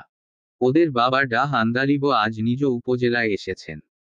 ভদ্রলোক দেশে এলেই স্থানীয় উপজেলা হাসপাতালের সহযোগিতায় নিজ এলাকার লোকদের ফ্রি ট্রিটমেন্ট দিয়ে থাকেন। তার ছেলেরা কারামুক্ত হয়ে গেছে। এখন তো আর দুর্ভাবনা নেই। তাই আজ বিকেল থেকেই নিজ উপজেলায় এসে তিনি চিকিৎসা দিতে ব্যস্ত হয়ে পড়েছেন। স্থানীয় উপজেলা হাসপাতালের ডাক্তাররাও সাহায্য করছেন এ বরেণ্য চিকিৎসককে। সানানরা এখনো আছে দাদা বাড়ির পথে। ওদের গাড়িটি এখন দাদা বাড়ির সন্নিকটে। শামস মায়াজের মনোযোগ আকর্ষণ করে বলছে, মায়াজ ভাইয়া, জেলে যাবার দিন আমাদের হবু ভাবিকে তো দেখেছিলাম। আমাদের সাথে কিন্তু এখনো পরিচয় করিয়ে দাওনি। আমার বিয়েটা হোক, তারপরে গিফট নিয়ে আমার বউ দেখতে আসিস। পরিচয় করিয়ে দেব। মায়াজ, শুনেছি আমাদের এলাকায় নাকি বয়সে বড় হলে ছোট ভাইয়ের বউকে গিফট দিতে হয়। কিন্তু আমি তো তোমার চেয়ে বয়সে ছোট। আমি কেন বড় ভাইয়ের বউকে গিফট দেব? শামস, তাহলে আমার বউ দেখতে টিকিট নিয়ে আসিস। মায়াজ, ভাই, তোমার বউ কি চিড়িয়াখানার জন্তু যে টিকিট কেটে দেখতে হবে? শামস, ওদের গল্পগুজবের মাঝেই গাড়ি চলে এসেছে মেহেরুন্নেছার বাড়িতে। গাড়ি থেকে নামার সময় সানান শামসকে বলছে, দাদা বাড়ি থেকে এদিক সেদিক যাস না যেন। তুই সবাইকে নিয়ে নানা বাড়ি চলে যাবি। আর আমরা দুজন উপজেলা হাসপাতালে ডিউটি করব। স্বামী বেচারা তো বিএমডিসি রেজিস্ট্রেশন এখনো নেয়নি। রেজিস্ট্রেশন ছাড়া হাসপাতালে কিসের ডিউটি করবে? আবার যদি কোনো সমস্যা হয়। এসব ভেবে শেহেরের পা যেন চলছিল না। গাড়ির কাছেই একরকম বিমর্ষ হয়ে দাঁড়িয়ে যায় মেয়েটি। তার বরমশাই তাড়াহুড়োর সাথে প্রবেশ করেছে ঘরে। শেহেরও তো ঘরেই যেতে চায় দাদির কাছে। তাই উঠোনের থেকে মেয়েটি যাত্রা করেছে ঘরের দিকে। হঠাৎ মেয়েটির দৃষ্টি নিবন্ধ হয় উঠোনের কোণের একটি ভ্যানে। হয়তো কোনো কাজে বাড়িতে আনা হয়েছে ভ্যানটি। কিন্তু কি কাজে ভ্যান এনেছে সেটা নিয়ে ভাবার সময় নেই শেহেরের। সে নিজেও চলে এসেছে ঘরে। ঘরে এসে মেয়েটি প্রবেশ করেছে মেহেরুন্নেছার কক্ষে। 3 লন্ডনও বয়, মায়াজ আর মেহেকও মেহেরুন্নেছার কক্ষেই ছিল। মেহেরুন্নেছা মগ্ন আছেন গভীর নিদ্রায়। নিদ্রান্বিত মেহেরুন্নেছাকে কেউ সজাগ করেনি। ধীরে ধীরে সবাই প্রস্থান করেছে সে কক্ষ। চাচা সাদেক আহমেদ, চাচি রাহেলা আর সামিরা ভীষণ গোমরামুখ হয়ে আছে। স্বামীরার সাথে ঘটে যাওয়া ঘটনা সম্পর্কে অবগত নয় ওরা। সায়ন জিজ্ঞেস করেছে সবার মন খারাপের কারণ সম্পর্কে। কিন্তু জবাব কিছুই দেয়নি চাচা, চাচি এবং স্বামীরা। শেহের জিজ্ঞেস করার পরেও কেউ কোনো জবাব দেয়নি। কি করে জবাব দেবে? স্বামীরা তো শেহেরের বিরুদ্ধেই ষড়যন্ত্র করতে গিয়ে নিজে কলঙ্কিনী হয়েছে। নিজের পায়ে নিজে কুড়াল মারলে সেটা কি আর বলা যায়? সাদেক, রাহেলাই বা কি করে সবাইকে বলবে যে শেহেরের সাথে শত্রুতা করতে গিয়ে তাদের মেয়ে নিজেই ক্ষতিগ্রস্ত হয়েছে? সাদেক, রাহেলা আর সামিরা এই তিনজনের কেউই ওদের সাথে তেমন কথাও বলতে চাচ্ছিল না। আতিথেয়তা স্বরূপ কোনো জলখাবারও পরিবেশন করছে না। চাচা সাদেকের ফ্যামিলির এভাবে এড়িয়ে যাওয়ার ব্যাপারটা ভালো লাগছে না ওদের কাছে। ওরাও দূরেই থাকতে চায়। তাই সবাই একসাথে উঠোনে চলে এসেছে। সানান উঠোন ছেড়ে সামনের দিকে এগোচ্ছিল। গন্তব্য ছিল বাড়ির সামনের দোকান। স্থানীয় দোকানে গিয়ে মন্টা এবং রূপম সম্পর্কে কিছু তথ্য জানতে চাইবে সে। বিভাগীয় শহরে অবস্থিত নানা বাড়িতে অতিথি হিসেবে থাকতে হচ্ছে ওদেরকে। যখন তখন তো মফস্বলের এই দাদাবাড়িতে আসা হবে না।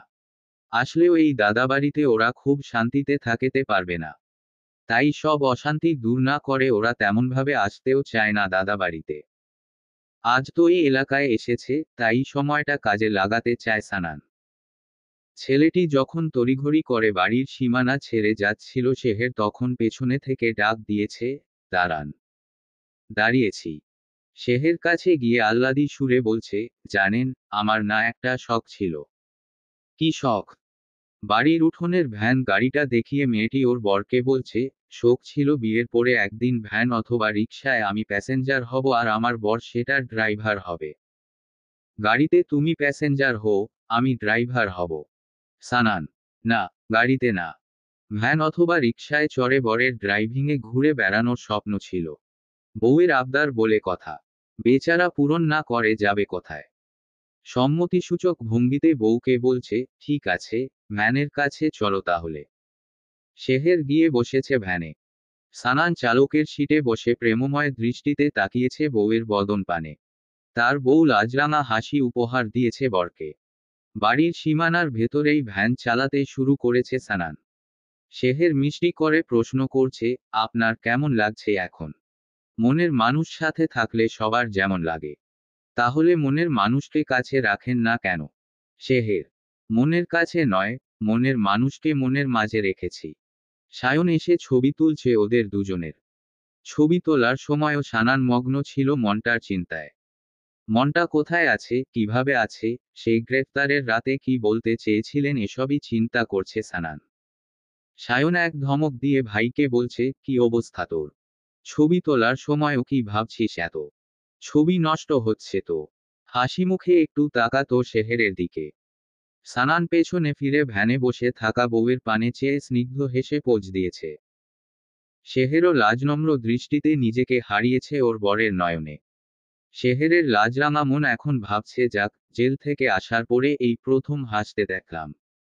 ভ্যানে উঠার বাহানা করে লাভই হয়েছে। শেহেরের ভাবনার মাঝেই সানান নেমে গেছে ভ্যান থেকে। তার লাজরাঙা বউয়ের কাছে এসেই ছেলেটি বলছে, শোনো লাজবধূ, আবার একদিন তোমায় ভ্যানে নিয়ে ঘুরব। আজ অনেক কাজ করতে হবে আমায়। শেহেরের কথা শোনার অপেক্ষায় থাকে নিসানান। দ্রুত পায়ে চলে গেছে বাড়ির সীমানার দিকে। এদিকে মেহেক এসে সবার মাঝেই সায়নকে বলছে, দেখছো, সানান ভাইয়ে শেহেরকে নিয়ে ভ্যান চালিয়েছে। এবার তুমি আমায় নিয়ে ভ্যান চালাও তো। মেহেক এভাবে বারবার অন্যকে কপি করাই সায়ন ভীষণ বিরক্ত। তাছাড়া বিয়ের আগেই সবার মাঝে এসে মেহেকের এমন বেহায়াপনা ভালো লাগছে না সায়নের। বেচারা নীরবেই সরে গেছে তফাতে। উপস্থিত সবাই দেখেছে মেহেক আর সায়নের ব্যাপারটা। বোনের এহেন অনুকরণপ্রিয় স্বভাব পছন্দ করে না মায়াজ। আবার বোনের মলিন বদনও সহ্য হয় না তার। তাই মায়াজ ধমক দিয়ে বোনকে বলেছে, রাহুক, আয় ভ্যানে উঠবি। আমি ভ্যান চালাবো। তবে আজই শেষবারের মতো অন্যকে কপি কর। এরপরে যেন আর কাউকে কপি করতে না দেখি। কথাগুলো বলেই মায়াজ গিয়ে ভ্যান চালকের আসনে বসেছে। মেহেক ভ্যানে উঠেছে। শেহের দাঁড়িয়েছিল পাশে। মায়াজ শেহেরের পানে চেয়ে বলছে, তুই দাঁড়িয়ে আছিস কেন? তুইও ভ্যানে উঠে বসো। শেহের গিয়ে ভ্যানে বসেছে। মায়াজ ভ্যান চালাচ্ছে। আস্তে আস্তে ভ্যান নিয়ে যাচ্ছিল বাড়ির সীমানার দিকে। হয়তো নানা বাড়ির সামনের রাস্তাতেই বোনদেরকে নিয়ে ভ্যান চালাতে চেয়েছিল ছেলেটি। শেহের মেহেকের দিকে তাকিয়ে খুব গর্ব করে বলছে, দেখ মেহেক, আমার কিন্তু ভ্যান ধরে বসা লাগে না। আমি হাত ছেড়ে দিয়েও বসতে পারি। শেহের ভ্যানের কাঠ না ধরে বসেছে। মেহেক কপি না করলে হবে। মেহেক হাত দিয়ে ভ্যানের কাঠ ধরে রেখেছিল এতক্ষণ। এবার কাঠ ছেড়ে দিয়ে শেহেরকে বলছে, আমারও ভ্যান ধরে বসা। কথা শেষ করার আগেই মেহেক চলন্ত ভ্যান থেকে নিচে পড়ে গেছে। মায়াজ ভ্যান থামিয়েছে। শেহের নেমে এসে মেহেককে উঠিয়েছে। ব্যথা খুব বেশি পায়নি মেয়েটি। কিন্তু ভাই মায়াজ চরম ধমক দিয়ে বলছে, একটু আগেই তো বললাম আর কাউকে কপি না করতে। কপি করতে গিয়ে যে মেহেক পড়ে গেছে, এটা সায়ন দূর হতে দেখেই বুঝতে পেরেছে। একদম বাড়ির সীমানায় মেইন রাস্তার সামনে ছিল তখন ভ্যানটি। রাস্তায় লোকজনও ছিল। সেখানে গিয়ে কপি করে মেহেক পড়ে যাওয়ায় সায়নের বেশ রাগও হয়েছে। ভীষণ রাগ আর বিরক্তির সাথে বেচারা চলে গেছে বাড়ির অন্দরমহলে। দাদির নিদ্রা কেটেছে কিনা দেখতে হবে তাকে।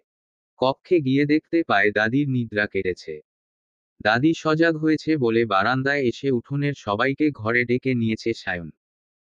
দাদি মেহেরুন্নেছা খুব কাঁদছে কারামুক্ত সায়ন, শামসকে দেখে।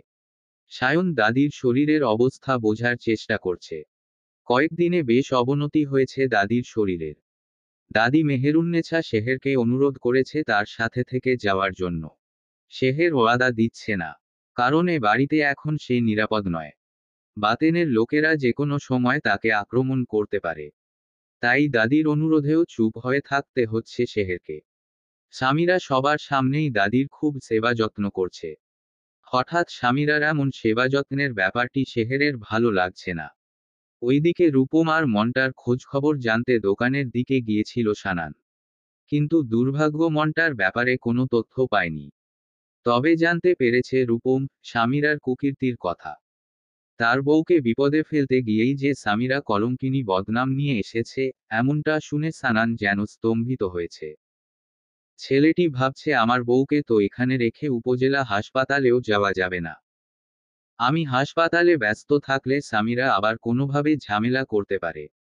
সানান তড়িঘড়ি করে দোকান থেকে ফিরে এসেছে ঘরে। দাদির কক্ষে গিয়ে কিছুক্ষণ পর্যবেক্ষণ করেছে দাদির অবস্থা। দাদিকে জানিয়েছে তার বাবা মায়ের দেশে আসার ব্যাপারটা। এসব আলোচনার মাঝেই সানান খেয়াল করেছে তার বউকে কোথাও দেখা যাচ্ছে না। ক্ষণিকেই উঠে দাঁড়িয়েছে সানান। কোথায় গেল তার বউ? শেহেরকে কোথাও খুঁজে না পেয়ে সানান উঠে এসেছে ছাদে। তাকিয়ে দেখে তার বউ পা ঝুলিয়ে বসে আছে পানির ট্যাঙ্কির উপরে।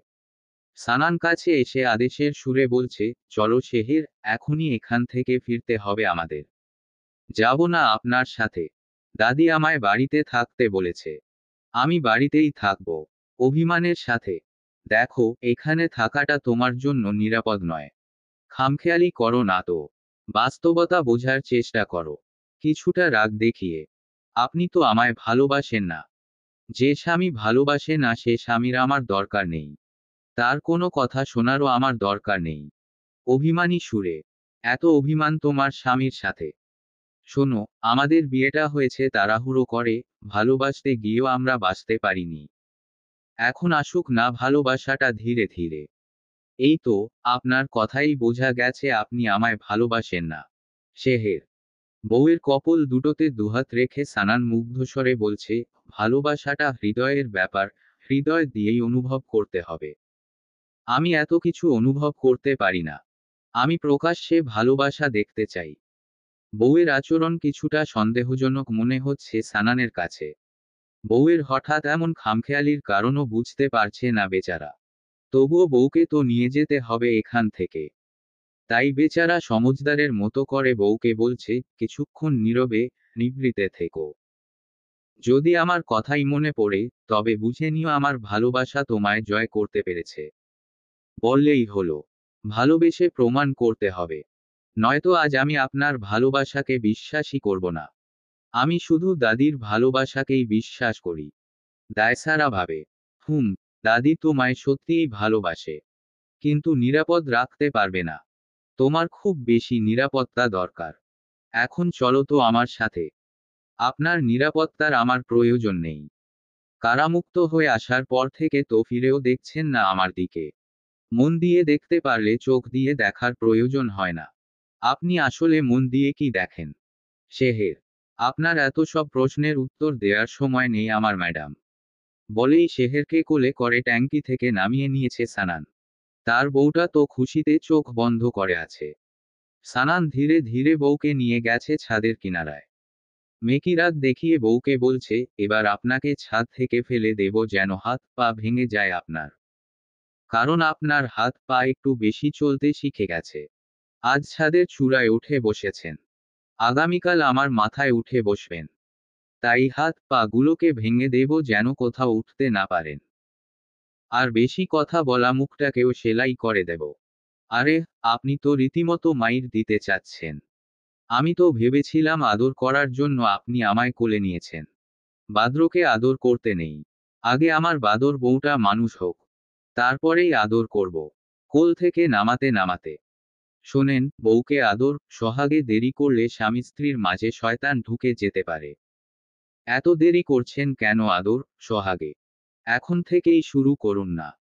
বলেই নিজের ওড়না খুলে দুহাত উঁচু করে ওড়নাটা সানানের মাথার উপর দিয়ে ফেলে দিয়েছে সেহের। ওড়নাটা সানানের পিঠের উপর দিয়ে ডানে বামে টেনে বরকে নিজের সাথে জড়িয়ে রাখার চেষ্টা করছে মেয়েটি। বউটাকে সানানের চোখে আরো বেশি মোহনীয় লাগছে এখন। কিন্তু এ মোহে এখনই নিজেকে জোড়াতে চায় না বেচারা। বউয়ের হঠাৎ এতটা পাগলামি করার কারণও বুঝতে পারছে না সানান। আনমনে সে ভাবছে, আমার লাজবধূ এতটা নীলাজ হলো কেন আজ? কেন এমন অসময়ে মোহময়ী প্রেমময়ী হতে চায় আমার বধূয়া? আমিও চাই আমার বধূয়ার মাঝে প্রেম আসুক, মোহ আসুক। তবে সেটা মোহনীয় হবার সময়ে, এমন অসময়ে নয়। সানানের এমন ভাবনার মাঝেই সেহের মুগ্ধ কণ্ঠে অনুরোধ করছে, চলুন, আজ আমরা প্রেম করি।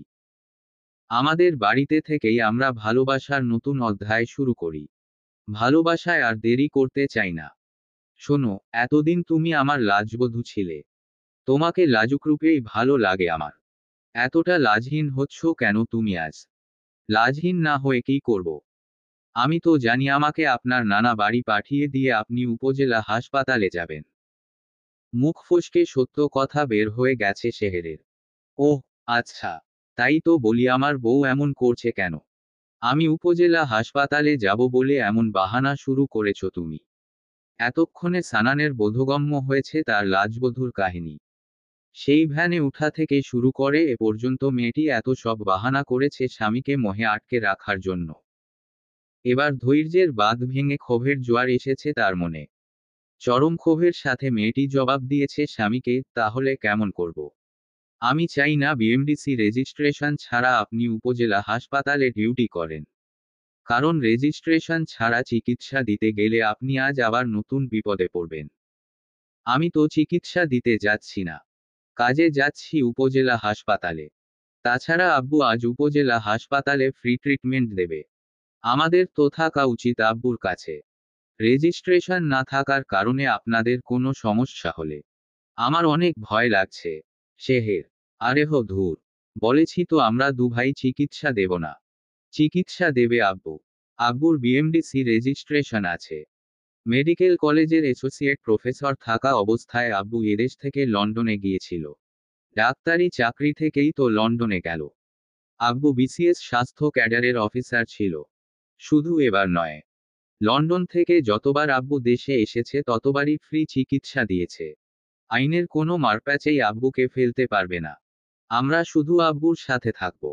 কারণ এবারের সময়টা খারাপ। শত্রুরা আব্বুকে রাতে আক্রমণও করতে পারে। এখানে তো পুলিশি সাহায্যও পাব না। পুলিশও তো আমাদের বিরুদ্ধে। ওড়না গায়ে পেঁচিয়ে নিতে নিতে সেহের বলছে, আগেও শুনেছিলাম আমার বড় চাচা যখন দেশে আসে তখনই নাকি গরিবদের চিকিৎসা সেবা দেয়। কিন্তু আমাদের সাথে বড় চাচার সম্পর্ক না থাকায় এসব সামনাসামনি দেখার সৌভাগ্য হয়নি আমার। সে যাই হোক, আপনি নিজে কিন্তু চিকিৎসা দেয়ার চিন্তাও করবেন না। মলিন বদনেই বরংসাইকে সম্মতি দিয়েছে সেহের। আংশিক সত্য বলে হোক আর যেভাবেই হোক, বউয়ের সম্মতি তো সানান পেয়েছে। বেচারা এখন বেজায় খুশি। এ বাড়ির ছাদের টবে সেহেরের একটি জবা ফুল গাছ আছে। সানান জবা ফুল ছিঁড়ে এনে বউয়ের কানে গুজে দিতে দিতে বলছে, আমার ফুলের মতো লাজবধূকে ফুল দিয়ে সাজিয়ে দিলাম। সেহের আহ্লাদী হাসি দিয়েছে বরের বদন পানে চেয়ে। হাত ধরে বউকে নিয়ে ছাদ থেকে চলে এসেছে সানান। কপিবাজ মেহেক ছিল বাড়ির উঠোনে। সেখানে দাঁড়িয়েই সানান সেহেরের কর্মকাণ্ড খানিকটা দেখেছে মেয়েটি। বরের সাথে সেহের নিচে নেমে আসতেই মেহেক ছাদে উঠে গেছে। সেহেরের মতো করেই উঠে বসেছে পানির ট্যাঙ্কির উপরে। খানিক বাদেই প্রিয়তম সায়নকে কল দিয়ে ডেকে নিয়েছে ছাদে। সায়ন ছাদে আসতেই মেহেক আবদারের সুরে বলছে, আমাকে একটু কোলে করে নামাও না। শেহেরকে না সানান ভাইয়া কোলে করে নামিয়েছে। মেহেক আবারও অন্যকে কপি করাই সায়নের মেজাজ গরম হয়ে গেছে। সায়ন মনে মনে ভাবছে, জানি না সানান কি করেছে ওর বউয়ের সাথে। এই কপিবাজ বেশরম মেহেক তো এখন আমার সাথে অসবই করতে চাইবে। সর্বনাশ! এখন মেহেকের পাল্লায় পড়লে মানসম্মান আজ কিছু থাকবে না আমার। এমনটা ভেবে হনহন করে সায়ন চলে আসছিল ছাদের সিঁড়ির ঘরের দিকে। মেহেক পানির ট্যাঙ্কে থেকে লাফিয়ে নেমে চলে এসেছে সায়নের কাছে। এসেই সিঁড়ির দিকে গমনরত সায়নের হাত ধরে বলছে, একি, তুমি কোথায় যাচ্ছ? সানান ভাইয়া শেহেরকে কোলে করে নামিয়েছে। আমাকে তো তুমি কোলে করেও নামাওনি।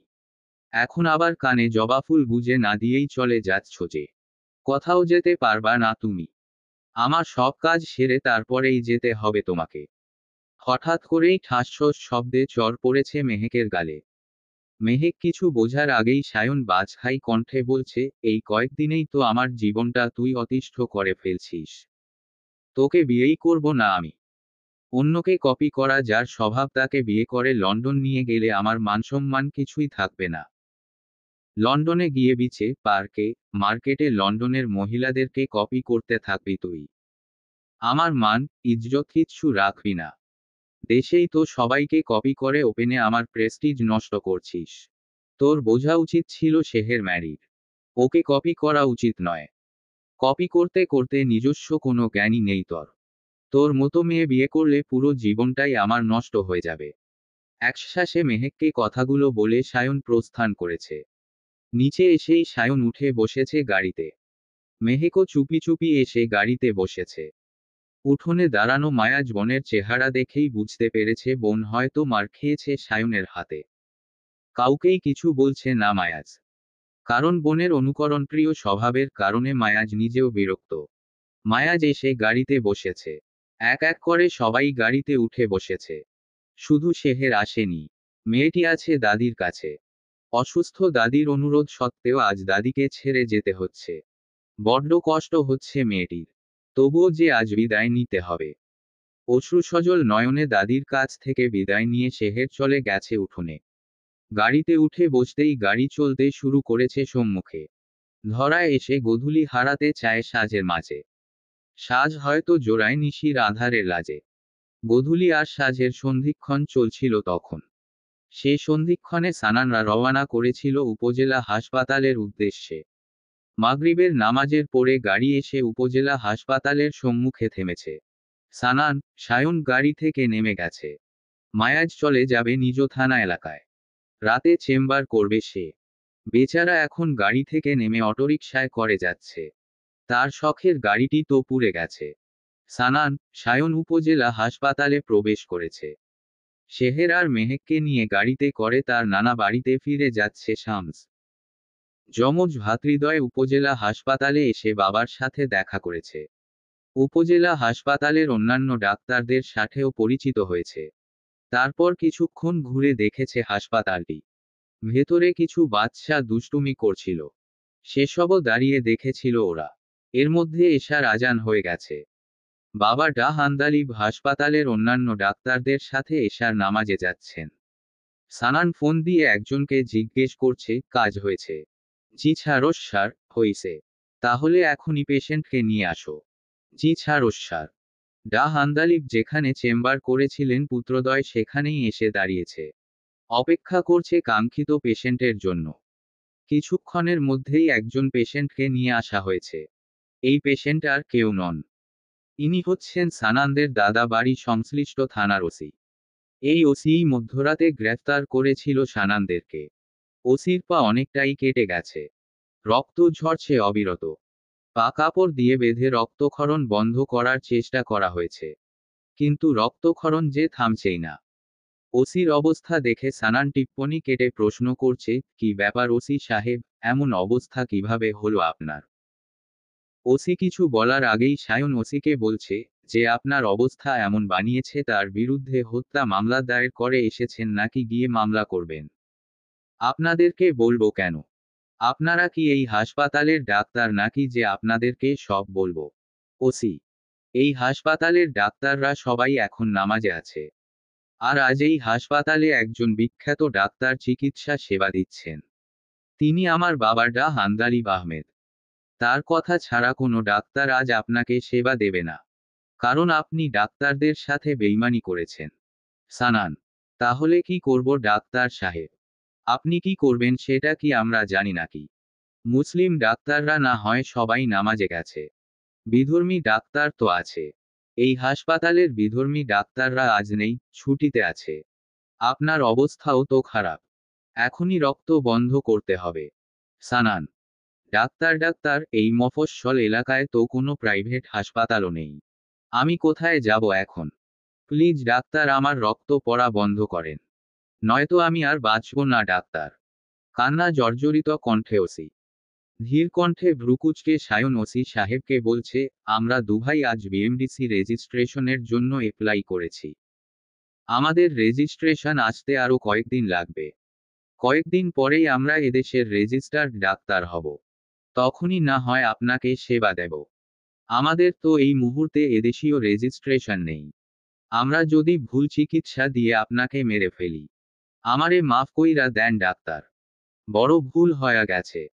আসলে এই ধরনের মামলা নিয়ে আপনাদেরকে হয়রানি না করলেও পারতাম। ওসি: পায়ের ভীষণ ব্যথায় চোখের পানি ঝরছে। এসব বলে লাভ নেই।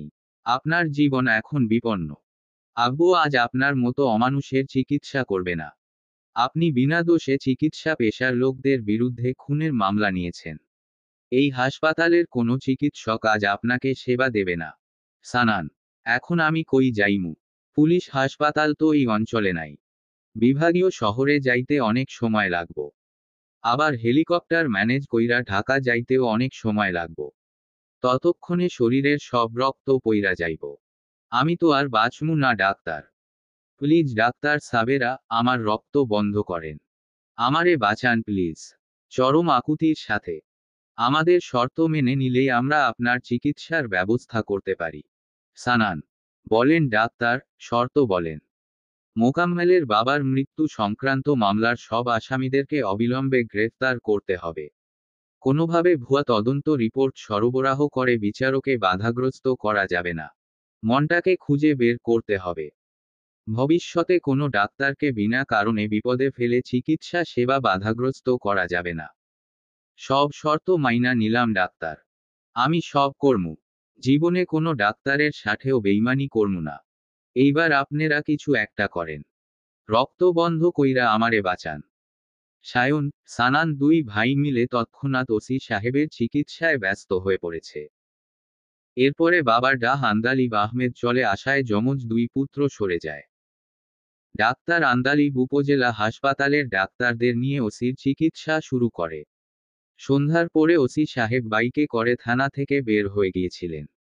শামসের তৈরিকৃত প্ল্যানে থানার কিছুটা দূরে অপেক্ষমান ছিল একটি ট্রাক। সে ট্রাক ওসির বাইকটিকে ধাক্কা মেরে ট্রেনে ফেলে দিয়েছিল।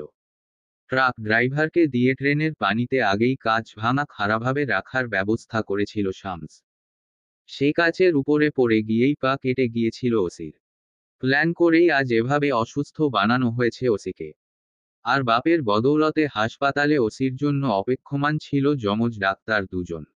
বাপও জানতো ছেলেদের প্ল্যানের কথা। ওসিকে শিক্ষা দেয়া হয়ে গেছে। শামস তো শেহেরদেরকে নিয়ে বাড়ি ফিরে গেছে। সানান, সায়ন দুভাই বসে আছে। বাবাকে নিয়ে নানা বাড়ি ফিরবে ওরা। রাত 11টা বাজে এখন। অনেক রোগীর ভিড় ছিল আজ। ডা আন্দালিব মাত্রই রোগী দেখা শেষ করেছেন। সানান, সায়ন বাবাকে নিয়ে গাড়িতে উঠে গেছে। সায়ন ফোন দিয়েছে মা মায়া আহমেদকে। মায়া আহমেদ ফোন রিসিভ করে বলছেন, কখন আসবি তোরা? আব্বু মাত্রই রোগী দেখা শেষ করল। আব্বুকে নিয়ে আমরা রওয়ানা দিয়েছি। রাতে খুব জোরে গাড়ি চালানো ঠিক না। আমাদের নানা বাড়ি ফিরে আসতে রাত 12:30 বেজে যাবে। তোদের আসতে আরো 1.5 ঘন্টা লাগবে। কেন আম্মু? কোনো সমস্যা? না, সমস্যা না। বাসায় আজকে মানুষ একটু কমে গেছে তো। তাই ভালো লাগছে না এখন। মানুষ কমে গেছে মানে? বাসায় শুধু শামস, শেহের আর আমি আছি। মেহেক ফিরে আসার পরে মরিয়ম মেয়েকে নিয়ে বাড়ি চলে গেছে। এখন তোরা না আসা পর্যন্ত বাসাটা খালি খালি লাগবো। এমন খালি বাসা ভালো লাগে না। ভালো না লাগলে ডিনার সেরে ঘুমিয়ে থাকো। আমরা তিনজন ডিনার সেরে নিয়েছি। ঘুমিয়েই থাকবো এখন। মায়া: ঠিক আছে, ঘুমাও। ঘুটঘুটে অন্ধকার রাত। কোথাও কিছু দেখা যাচ্ছে না। এমন আধার রাতেই গাড়ি চালাচ্ছে সানান। গাড়িটি ওদের লন্ডন প্রবাসী মামার। ওদের নানা বাড়ি থেকেই হান্দালিব গাড়িটি নিয়ে বিকেলে বের হয়েছিলেন। মামা ওদের মতো 2-3 বছর পরপর দেশে আসেন না। প্রতি বছরই দেশে আসেন মামা। তাই গাড়ি, বাইক সবই আছে তার বাড়িতে। সানানদেরও নানা বাড়িতে থাকায় সুবিধা হচ্ছে। মামার গাড়ি, বাইক ব্যবহার করতে পারছে ওরা। এই মুহূর্তে গাড়ি নিয়ে নানা বাড়ির কাছাকাছি চলে এসেছে ওরা। রাত 12:15 বাজে এখন। সানান গাড়ি চালানো অবস্থায় ফোন দিয়েছে মাকে। মা রিসিভ না করাই বউকে ফোন কল দিয়েছে। এদের দুজনের কারো সাথেই কথা বলতে পারছে না সানান। কথা বলবে কিভাবে? মা ফোন সাইলেন্ট করে ঘুমিয়ে পড়েছিল। আর বউ ঘুমের ঘোরে সানানের ফোন কেটে দিয়েছে।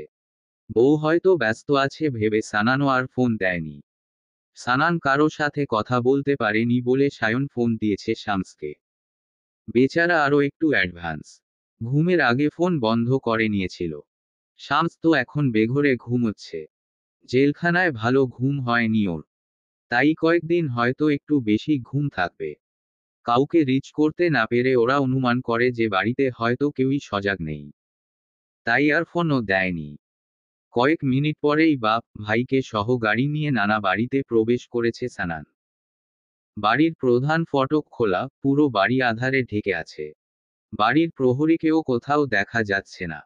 শুনশান নীরবতা বিরাজ করছে বাড়িতে। রাস্তা থেকে আসা আবছা আলোয় একটি দৃশ্য দেখে চমকে উঠেছে সানান। নিচতলার জানালার সানসেটের উপর দাঁড়িয়ে আছে একজন লোক। দোতলার যে কক্ষে শামস শুয়ে আছে সে কক্ষের জানালার গ্লাস বাইরে থেকে খোলার চেষ্টা করছে লোকটি। অন্য একজন লোক একটি পিস্তল উঁচু করে রেখেছে জানালায় দাঁড়ানো লোকটিকে দেয়ার জন্য।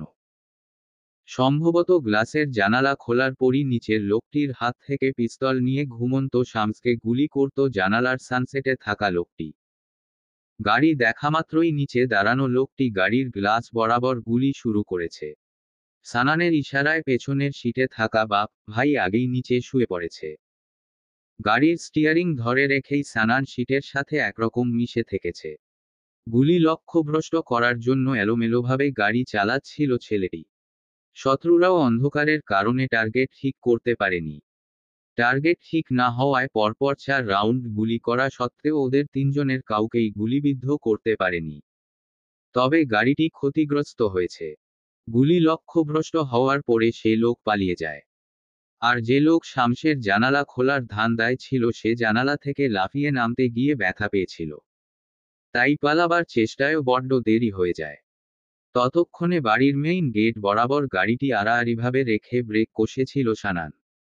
কেউ যেন পালাতে না পারে সেজন্যই আড়াআড়িভাবে গেটে গাড়ি রেখে গেট ব্লক করে দিয়েছে সানান। সায়ন ক্ষণিকেই নেমে গিয়েছিল গাড়ি থেকে।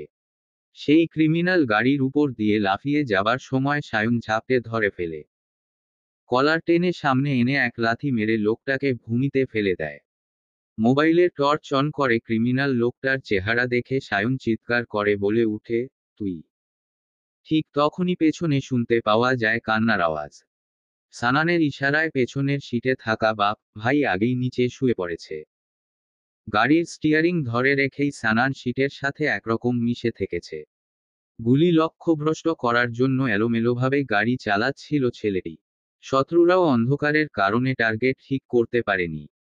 টার্গেট ঠিক না হওয়ায় পরপর 4 রাউন্ড গুলি করা সত্ত্বেও ওদের তিনজনের কাউকেই গুলিবিদ্ধ করতে পারেনি। তবে গাড়িটি ক্ষতিগ্রস্ত হয়েছে। গুলি লক্ষ্যভ্রষ্ট হওয়ার পরে সে লোক পালিয়ে যায়। আর যে লোক শামসের জানালা খোলার ধান্দায় ছিল সে জানালা থেকে লাফিয়ে নামতে গিয়ে ব্যথা পেয়েছিল। তাই পালাবার চেষ্টায়ও বড্ড দেরি হয়ে যায়। ততক্ষণে বাড়ির মেইন গেট বরাবর গাড়িটি আড়াআড়িভাবে রেখে ব্রেক কষেছিল সানান। কেউ যেন পালাতে না পারে সেজন্যই আড়াআড়িভাবে গেটে গাড়ি রেখে গেট ব্লক করে দিয়েছে সানান। সায়ন ক্ষণিকেই নেমে গিয়েছিল গাড়ি থেকে। সেই ক্রিমিনাল গাড়ির উপর দিয়ে লাফিয়ে যাবার সময় সায়ন ঝাঁপটে ধরে ফেলে। কলার টেনে সামনে এনে এক লাথি মেরে লোকটাকে ভূমিতে ফেলে দেয়। মোবাইলের টর্চ অন করে ক্রিমিনাল লোকটার চেহারা দেখে সায়ন চিৎকার করে বলে উঠে, তুই। ঠিক তখনই পেছনে শুনতে পাওয়া যায় কান্নার আওয়াজ। কান্নার আওয়াজ শুনে সানান প্রশ্ন করছে, কে? কে কাঁদছে? ছাড়স স্যার, আমি। আমারে বাইন্ধা থুইছে। কেয়ারটেকার। ডা হান্দালিব দৌড়ে গেছে কেয়ারটেকারের কাছে। মোবাইলের টর্চ অন করে জিজ্ঞেস করছে, তোকে কি খুব মেরেছে? না স্যার, বেশি মারে নাই। ধইরাই বাইন্ধা থুইছে আমারে। তাহলে মেয়েদের মতো কান্না করছিস কেন? বাঁধন খুলতে খুলতে। আমার একটা স্মার্টফোন আছিল। ফোনটা লয়া গেছে। বউ নাম্বারটাও আমার মুখস্থ নাই। কেঁদে কেঁদে। বাড়ির ঠিকানা তো মুখস্থ আছে। ডা হান্দালিব। হ, ছাড়স স্যার, সেইটা তো আছেই। সানান স্থানীয় থানায় ফোন দিয়ে কথা বলতে বলতে এগিয়ে এসেছে আটককৃত লোকটার কাছে। চেহারা দেখার পরে ফিরে গেছে বাড়ির অন্দরমহলের দিকে। এদিকে সায়ন লাথি মারতে মারতে জিজ্ঞেস করছে, যে পালিয়ে গেল এইটা কে ছিল রে? রূপম ভাই। আজকে কয়জন আসছোস তোরা? সায়ন। আমরা দুজনই আইছি। ডা হান্দালিব এসে সায়নকে জিজ্ঞেস করছে, এটা কে সায়ন? আবু, মোকাম্মেলের বাবাকে হুইল চেয়ারে করে এই জানোয়ারটাই নিয়ে গিয়েছিল আমাদের বাড়িতে। ও জানতো মোকাম্মেলের বাবাকে খুন করা হবে। জেনেও আমাদেরকে ফাঁসাতে চিকিৎসার জন্য নিয়ে গিয়েছিল। বদমাসটা নিজেও হত্যা ষড়যন্ত্রের অংশীদার। অন্দরমহলে সবাই নিরাপদ আছে কিনা দেখতে গিয়েছে সানান। হ্যাঁ, অন্দরমহলে সবাই নিরাপদেই আছে। মা, বউ দুজনে দুটো রুমে শুয়ে ঘুমের রাজ্য পাড়ি দিচ্ছে। নিদ্রিত শামসকে দেখতে গিয়ে ডেকে উঠিয়েছে সানান। মোকাম্মেলের কর্মচারী ধরা পড়েছে শুনে শামস দৌড়ে এসেছে সানানের সাথে। সানান এসেই কলার ধরে লোকটাকে জিজ্ঞেস করছে, কেন খুন করতে এসেছিস আমাদের শামসকে? কইমু না। শামস লাথি দিয়ে বলছে, আমায় খুন করতে চেয়েছিস কেন তুই? আপনি খালি না বুইঝা কথা কন। আমি কি খুন করতে চাইছি নাকি? রূপম ভাই আপনেরে খুন করতে আইছে। আমি খালি একটু লগে আইছি। রূপম ভাই একটা একটা কইরা আপনেগো সব কয়টারে শেষ করতে চাইছে। ভীষণ রাগে ছেলেটির কলার ধরে সানান বলছে, ও তাই? তা মনটাকে তোরা কি করেছিস? মনটা কোথায়? জানি না। জানস না মানে? বলেই এক চড় দিয়েছে সানান। কইতাছি সার কইতাছি। মনটারে ওই রাত্রেই মাইরা নদীতে ভাসা দিছে রূপম ভাই। মেরে ফেলছে। চরম বিস্ময়ের সুর এসেছে সানানের কণ্ঠে। হ, মাইরা ফালাইছে। ধীর হয়ে এসেছে ডা হান্দালিবের কণ্ঠস্বর, আচ্ছা, মনটা কি করেছিল যে রূপম ওকে মেরে ফেলল? স্যার আমি জানি না। শামস আবারও দুই গালে দুটো চড় দিয়েছে। তৃতীয় চড়টা দিতে যাবে তখনই লোকটা বলছে, আমি ওই রাত্রে রূপম ভাই লগে ছিলাম না। তবে শুনছিলাম মনটা নাকি আপনেগো বাড়িতে ছিল। আড়ালে থাইকা রূপম ভাইর সব কথা শুনছিল। ডাকাতি করতেও নাকি দেখছিল রূপম ভাইরে। শুধু এই কারণেই মেরে ফেলল। সায়ন। আরও কারণ থাকতে পারে। আমি সব জানি না। রূপম এখন কোথায় থাকে? সানান। বুড়ি নদীর ওপারের আস্তানায়। নিচে এত চিৎকার চেঁচামেচি শুনে মায়া আহমেদের নিদ কেটে যায়। নিদ কেটে যাওয়ায় তিনিও চলে এসেছিলেন নিচে। নিচে এসে শুনেছেন সব ঘটনা। এদিকে নিরীহ কাজের লোক মন্টার মৃত্যুর কথা শুনে ভীষণ কষ্ট পেয়েছেন ডা হান্দালি। কারণ মন্টার বাবাও নাকি তাদের বাড়ির কর্মচারী ছিল। অনেক স্মৃতি আছে ডাক্তারের মন্টার বাবার সাথে। থানার ওসিকে ফোন দিয়ে রূপমকে আস্তানা থেকে গ্রেফতারের অনুরোধ করছে সানান। অসুস্থ ওসি সাহেব এসআইকে নির্দেশ দিয়েছেন রূপমকে গ্রেফতার করার জন্য। এর মধ্যে পুলিশ এসে গেছে সানানদের এ নানা বাড়িতে। মোকাম্মেলের কর্মচারীকে নিয়ে পুলিশ চলে গেছে। ওরা সবাই উঠে এসেছে উপরে। ডা হান্দালিবের সৌজন্যে উপজেলা হাসপাতালের প্রধান ডাক্তার আজ ডিনারের আয়োজন করেছিল। পিতা পুত্র তিনজন সেখানেই ডিনার সেরে এসেছে। ওদের আর খাওয়া দাওয়ার ঝামেলা নেই। ডাইনিং টেবিলে বসে সবাই আলোচনা করছে রূপম আর মন্টার ঘটনা সম্পর্কে। আলোচনার মাঝেই মায়া আহমেদ একটি ঘুমের ঔষধ খেয়ে এসেছিলেন রুম থেকে। কারণ একবার ঘুম ভেঙে গেলে মায়া আহমেদের আর ঘুম হয় না। আবার চোখে ঘুম আনতেই ঔষধ খেয়ে নিয়েছেন তিনি। এ বাড়ির ডাইনিং রুমটি ঘরের ঠিক মাঝখানে। এখান থেকে সব রুমেই নজরদারি করা যায়। আলোচনার মাঝে সানান চিন্তিত ভঙ্গিতে বারবার উকি দিয়েছিল ঘুমন্ত স্ত্রীর কক্ষে। ডাহ আন্দালিব খেয়াল করেছেন ছেলের ব্যাপারটি। ডাহ সাহেব পুত্রকে বলছেন, শেহেরকে নিয়ে তোমার চিন্তা করতে হবে না সানান। তোমার আম্মু ওর সাথে ঘুমোবে। কারণ রাতে আবার রূপম আসতে পারে। শেহেরেরও ক্ষতি করতে পারে। আমি শেহেরের সাথে ঘুমালেই কি লাভ? আমি তো ঘুমের ঔষধ খেয়ে ফেলেছি। কেউ আসলেও আমি টের পাবো না। মায়া। মায়ের কথা শুনে সানান চিন্তিত ভঙ্গিতে উঠে দাঁড়িয়েছে। কিছুটা এগিয়ে এসেছিল শেহেরের কক্ষের দিকে। ছেলেকে চিন্তিত অবস্থায় এগিয়ে আসতে দেখে মায়া আহমেদ বলছেন, সানান, তাহলে তুমি ঘুমাও আজ শেহেরের সাথে। খানিক বাদে সানান ঘুমোতে এসেছে শেহেরের কক্ষে। ধীর পায়ে কক্ষে ঢুকে দোর বন্ধ করে দিয়েছে। আরো ধীরে ছেলেটি এসে বসেছে স্ত্রীর শিয়রের পাশে। হাত বুলিয়েছে সুপ্তিমগ্ন স্ত্রীর আখি ও ললাটে। না, বেচারার বউটি আজ গভীর সুপ্তিমগ্ন। এই সুপ্তি কেড়ে না নেয়াই ভালো। বেচারা নীরবেই শয়ন করেছে বউয়ের শয্যা পাশে। এখন রাত প্রায় 2টো। ক্রিমিনাল ধরে পুলিশের হাতে উঠিয়ে দিতেই রাত 1টা পার হয়ে গিয়েছিল। দোতলায় এসে আজকের ঘটনা এবং মন্টার মৃত্যু নিয়ে পরিবারের সবাই আলোচনা করেছিল কিছুক্ষণ। এরপরে ফ্রেশ হয়ে ঘুমোতে আসতে 2টো বেজে গেল। এখন বউয়ের পাশে শুয়ে বউকে একটু জড়িয়ে ধরে ঘুমোতে ইচ্ছে করছে ছেলেটির। কিন্তু হঠাৎ যদি বউয়ের নিদ কেটে যায়, সহসাই তাকে দেখে বউ যদি আতঙ্কিত হয়। কারণ হঠাৎ নিদ কেটে গেলে তৎক্ষণাৎ পরিস্থিতি অনুমান করতেও মানুষের কষ্ট হয়। তার বউ যদি আতঙ্কিত হয়, এসব ভেবেই জড়িয়ে ধরার জন্য বাহু এগিয়ে নিয়েও ফিরিয়ে এনেছে সে। পাশ ফিরে শুয়েছে কিছুক্ষণ। না, আজ আর ঘুমপড়ির দেখা নেই। রাত প্রায় 2:45 পর্যন্ত এপাশ ওপাশ করেছে ছেলেটি। কিন্তু ঘুম তো আর আজ আসছে না। এবার বউয়ের পাশে ফিরেছে সে। ভাবছে বউকে জড়িয়ে ধরেই ঘুমোবে। এমনও তো হতে পারে তার লাজবধূই ঘুমপড়ি হয়ে আসবে, ঘুম এনে দেবে আজ তার নয়নে। যেই ভাবা সেই কাজ। ছেলেটি বাহু এগিয়ে জড়িয়ে নিয়েছে বউকে। ঘুমপড়িও চলে এসেছিল নয়নের কাছে। কিন্তু হঠাৎ বউ পাশ ফিরতে যেয়ে নিজের পাশে কারো অস্তিত্ব টের পেয়ে লাফিয়ে উঠেছে। সানান অবাকের সুরে প্রশ্ন করেছে, কি হয়েছে লাজবধূ? প্রথমে ভয় শেহেরের বুক ধড়ফড় করছিল। স্বামীর কণ্ঠস্বর শুনে অবাকের সুরে বলছে, আপনি আপনি আমার রুমে। আজ গুন্ডা এসেছি। হ্যাঁ, গুন্ডাই তো আপনি। গুন্ডা না হলে এভাবে কেউ না বলে, না জানিয়ে বাসর করতে চলে আসে। ডাকাত একটা। চরম বিরক্তির সাথে ঘুমজোড়ানো কণ্ঠে। কি যে বলছো তুমি? যান, আপনি আমার রুম থেকে যান তো। শোনো, তুমি একা থাকলে চোর ডাকাত আক্রমণ করতে পারে। সানান। চোর ডাকাত তো ধরেই ফেলছি। আবার আক্রমণ করবেন কিভাবে? আরে লাজবধূ শোনো, আজ আমি তোমার ভালো। হুম, ভালোবাসা দিতে চলে এসেছেন। বলা নেই, কোয়া নেই। মধ্যরাতে ভালোবাসা নিয়ে হাজির। আরে ধুর, আমি কি এখানে না জানিয়ে ভালোবাসা দিতে এসেছি নাকি? আমি তো এসেছি বাসর করতে। না জানিয়ে ভালোবাসা দিতে আসেননি। সরাসরি বাসর করতে চলে এসেছেন। আপনি একাই থাকেন রুমে। আমি চলে গেলাম। কথাগুলো বলেই শেহের বের হয়ে যাচ্ছিল রুম থেকে। সানান পেছনে থেকে হাত টেনে ধরে বলছে, এই কই যাও?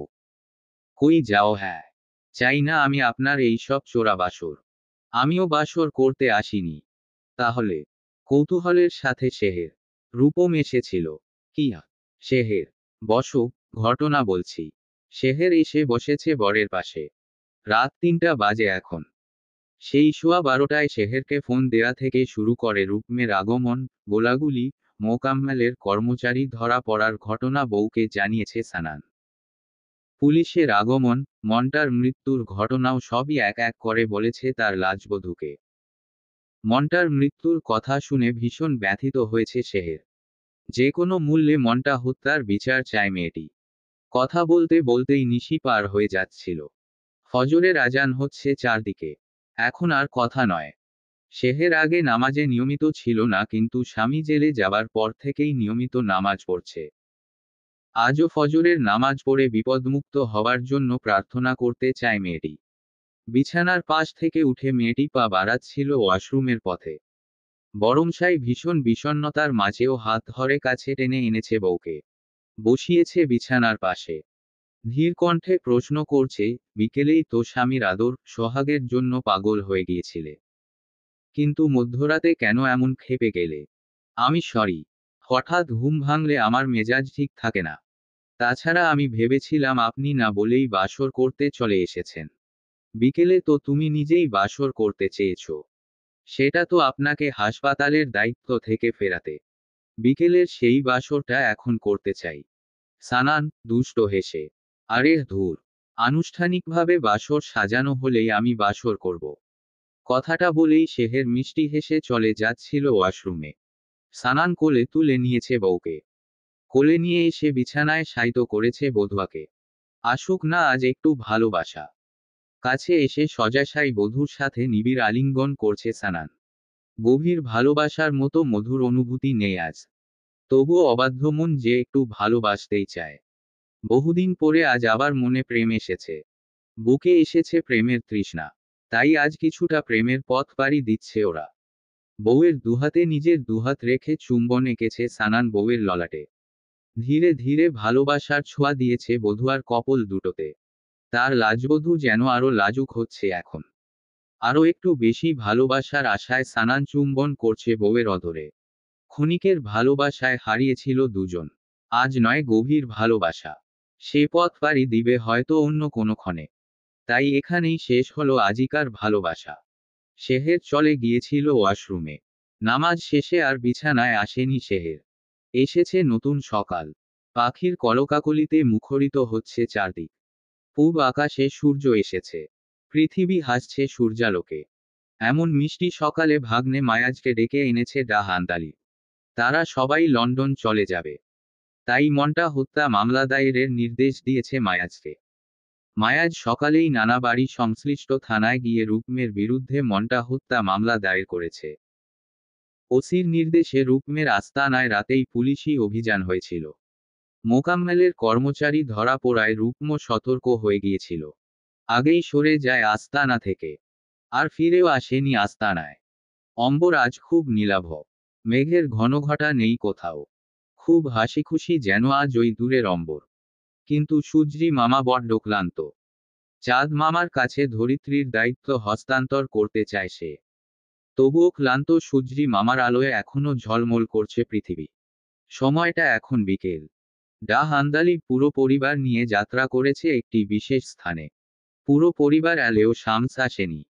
শামস যাচ্ছে তরিদের বাড়ির উদ্দেশ্যে। তরিকে সাথে নিয়ে বাইকে করে ঘুরতে চায় সে। এদিকে হান্দালি ফ্যামিলি নিয়ে নিজ এলাকায় এসেছেন। এখন নৌকায় নদী পার হচ্ছেন পরিবার নিয়ে। যমজ পুত্রদ্বয়ের উদ্দেশ্যে ডাক্তার বলছেন, আগে এ নদীর প্রস্থ একটি খালের চেয়ে সামান্য বেশি ছিল। ভাঙ্গনের ফলে নদীটা চওড়া হয়ে গেছে। হ্যাঁ, এ নদী আগে সরু ছিল। জীবনে আমিও বহুবার এসেছি এ নদীর তীরে। শেহের। ওদের কথোপকথনের মাঝে নৌকা তীরে এসে থেমেছে। নৌকা থেকে নেমে ডাক্তার আন্দালিব সবাইকে নিয়ে একটি জঙ্গলে এসেছেন। সানান আগ্রহের সাথে প্রশ্ন করছে পিতাকে, এমন জঙ্গলে আমাদের সবাইকে কেন নিয়ে এসেছো আব্বু? হান্দালিব ধীরে ধীরে বলছেন, এই জমিটা আমার আব্বার ছিল। আলিয়া আর সাদেক তো খালি জমি বিক্রি করত। এই জমিটা ওরা বিক্রি করে দিয়েছিল। ওরা দুজন যখন একটু একটু করে এখানকার সব জমি বিক্রি করে দিয়েছিল, তখন লন্ডনে থেকেও আমার খারাপ লেগেছিল। আবার জমিগুলো অন্যের দখলে চলে গেছে ভেবে আমি সিদ্ধান্ত নিয়েছিলাম সব জমি গোপনে কিনে ফেলব। কারণ এ জমির সাথে আমার অনেক স্মৃতি ছিল। মায়া জানে এ জমি কেনার কথা। আমি অনেক বেশি টাকা দিয়ে আবার পুরনো জমিগুলো কিনে নিয়েছি। লন্ডন থেকে জমিটার পরিচর্যা করতে পারিনি আমি। তাই এমন জঙ্গল হয়েছে। ওহ, একবার তো শুনেছিলাম তুমি গ্রামে জমি কিনেছ। এটাই তাহলে আমাদের সেই জমি। সানান। হুম। জঙ্গলে হাঁটতে হাঁটতে হঠাৎ একটি পরিত্যক্ত ছোট ঘর দেখে পা স্থির হয়ে যায় সানানের। সায়ন স্তম্ভিত। সানান কৌতূহলের সাথে প্রশ্ন করছে, আবু, ওই পরিত্যক্ত ঘরটা কিসের? এক দরবেশ বাবার ঘর এইটা। এক দরবেশ এসে আমার আব্বাকে বলেছিল, হাজি সাব, আপনার বড় ছেলে, আপনার বোন, ভাগ্নে ভাগ্নি কারো সাথে আপনার সম্পর্ক থাকবে না।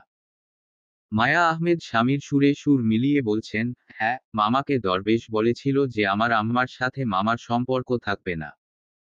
আম্মা আর মামা দুই ভাইবোন কেউ কারো মরা মুখও দেখবে না, এমনটা আগেই জানিয়েছিল দরবেশ। সায়ন পিতাকে প্রশ্ন করছে, তাহলে আমার দাদা আর নানি দুজনই জানতো দরবেশের কথা। তারা দুই ভাইবোন হুঁশিয়ার হয়নি কেন? ডাহ আন্দালিব দীর্ঘশ্বাস ছেড়ে বলছেন, হুঁশিয়ার হয়েছিল তো। আমার আব্বা ভবিষ্যৎ জানার জন্য সেই দরবেশ বাবাকেই রেখে দিয়েছিলেন। এই দুকামরা বিশিষ্ট ঘরটি আব্বা নির্মাণ করে দিয়েছিলেন দরবেশ বাবার জন্য। ওনার কাছ থেকে নিত্য ভাগ্য সম্পর্কে জানতে আসতেন আব্বা। কিন্তু আলেয়া গোপনে বাতেনকে বিয়ে করে ফেলার পরে দরবেশ বাবা আর কোনোদিন আব্বার সাথে কথা বলেননি। আলিয়া ফুফু গোপনে বিয়ে করেছিল। দাদি তো বলল প্রেম করে বিয়ে করেছে। সায়ন: ওই সেটাই, কলেজের স্টুডেন্ট থাকা অবস্থায় প্রেম করে গোপনে কলেজের টিচার বাতেনকে বিয়ে করে ফেলেছিল আলেয়া। আমরা পরে সামাজিকভাবে বিয়ে দিয়েছিলাম। কথা বলতে বলতে ওরা চলে এসেছে সে পরিত্যক্ত ঘরের কাছে। কিন্তু খুব কাছে যেতে পারেনি। ডাহ আন্দালিব বাধা দিয়ে রেখেছে সবাইকে। ছোট পরিত্যক্ত দালানটির দরজা, জানালা কিছুই নেই। ভেতরটা জঙ্গলে পরিপূর্ণ।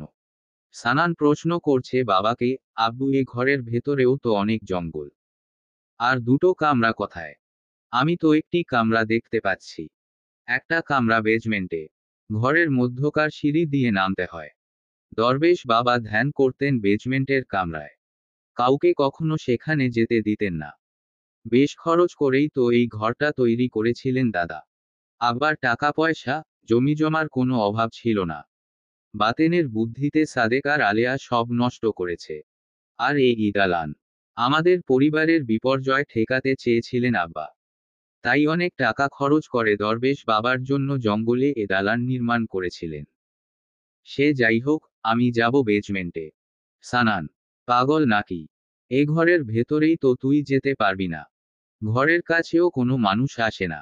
শুনেছি অনেক সাপ আছে ভেতরে। শেহের পেছনে থেকে বলছে, জিন ভূত থাকে এখানে।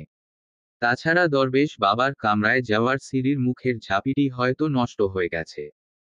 কামরার ভেতরেও সাপ থাকতে পারে। সানান কিছুটা ইতস্তত ভঙ্গিতে বলছে, কিন্তু আমার কেন যেন মনে হচ্ছে এখানে খুব শীঘ্রই মানুষের আনাগোনা হয়েছে। এই যে ঘরের সামনের জঙ্গলগুলো কিছুটা নুয়ে পড়েছে। মানুষ না এলে এমন হবে কিভাবে?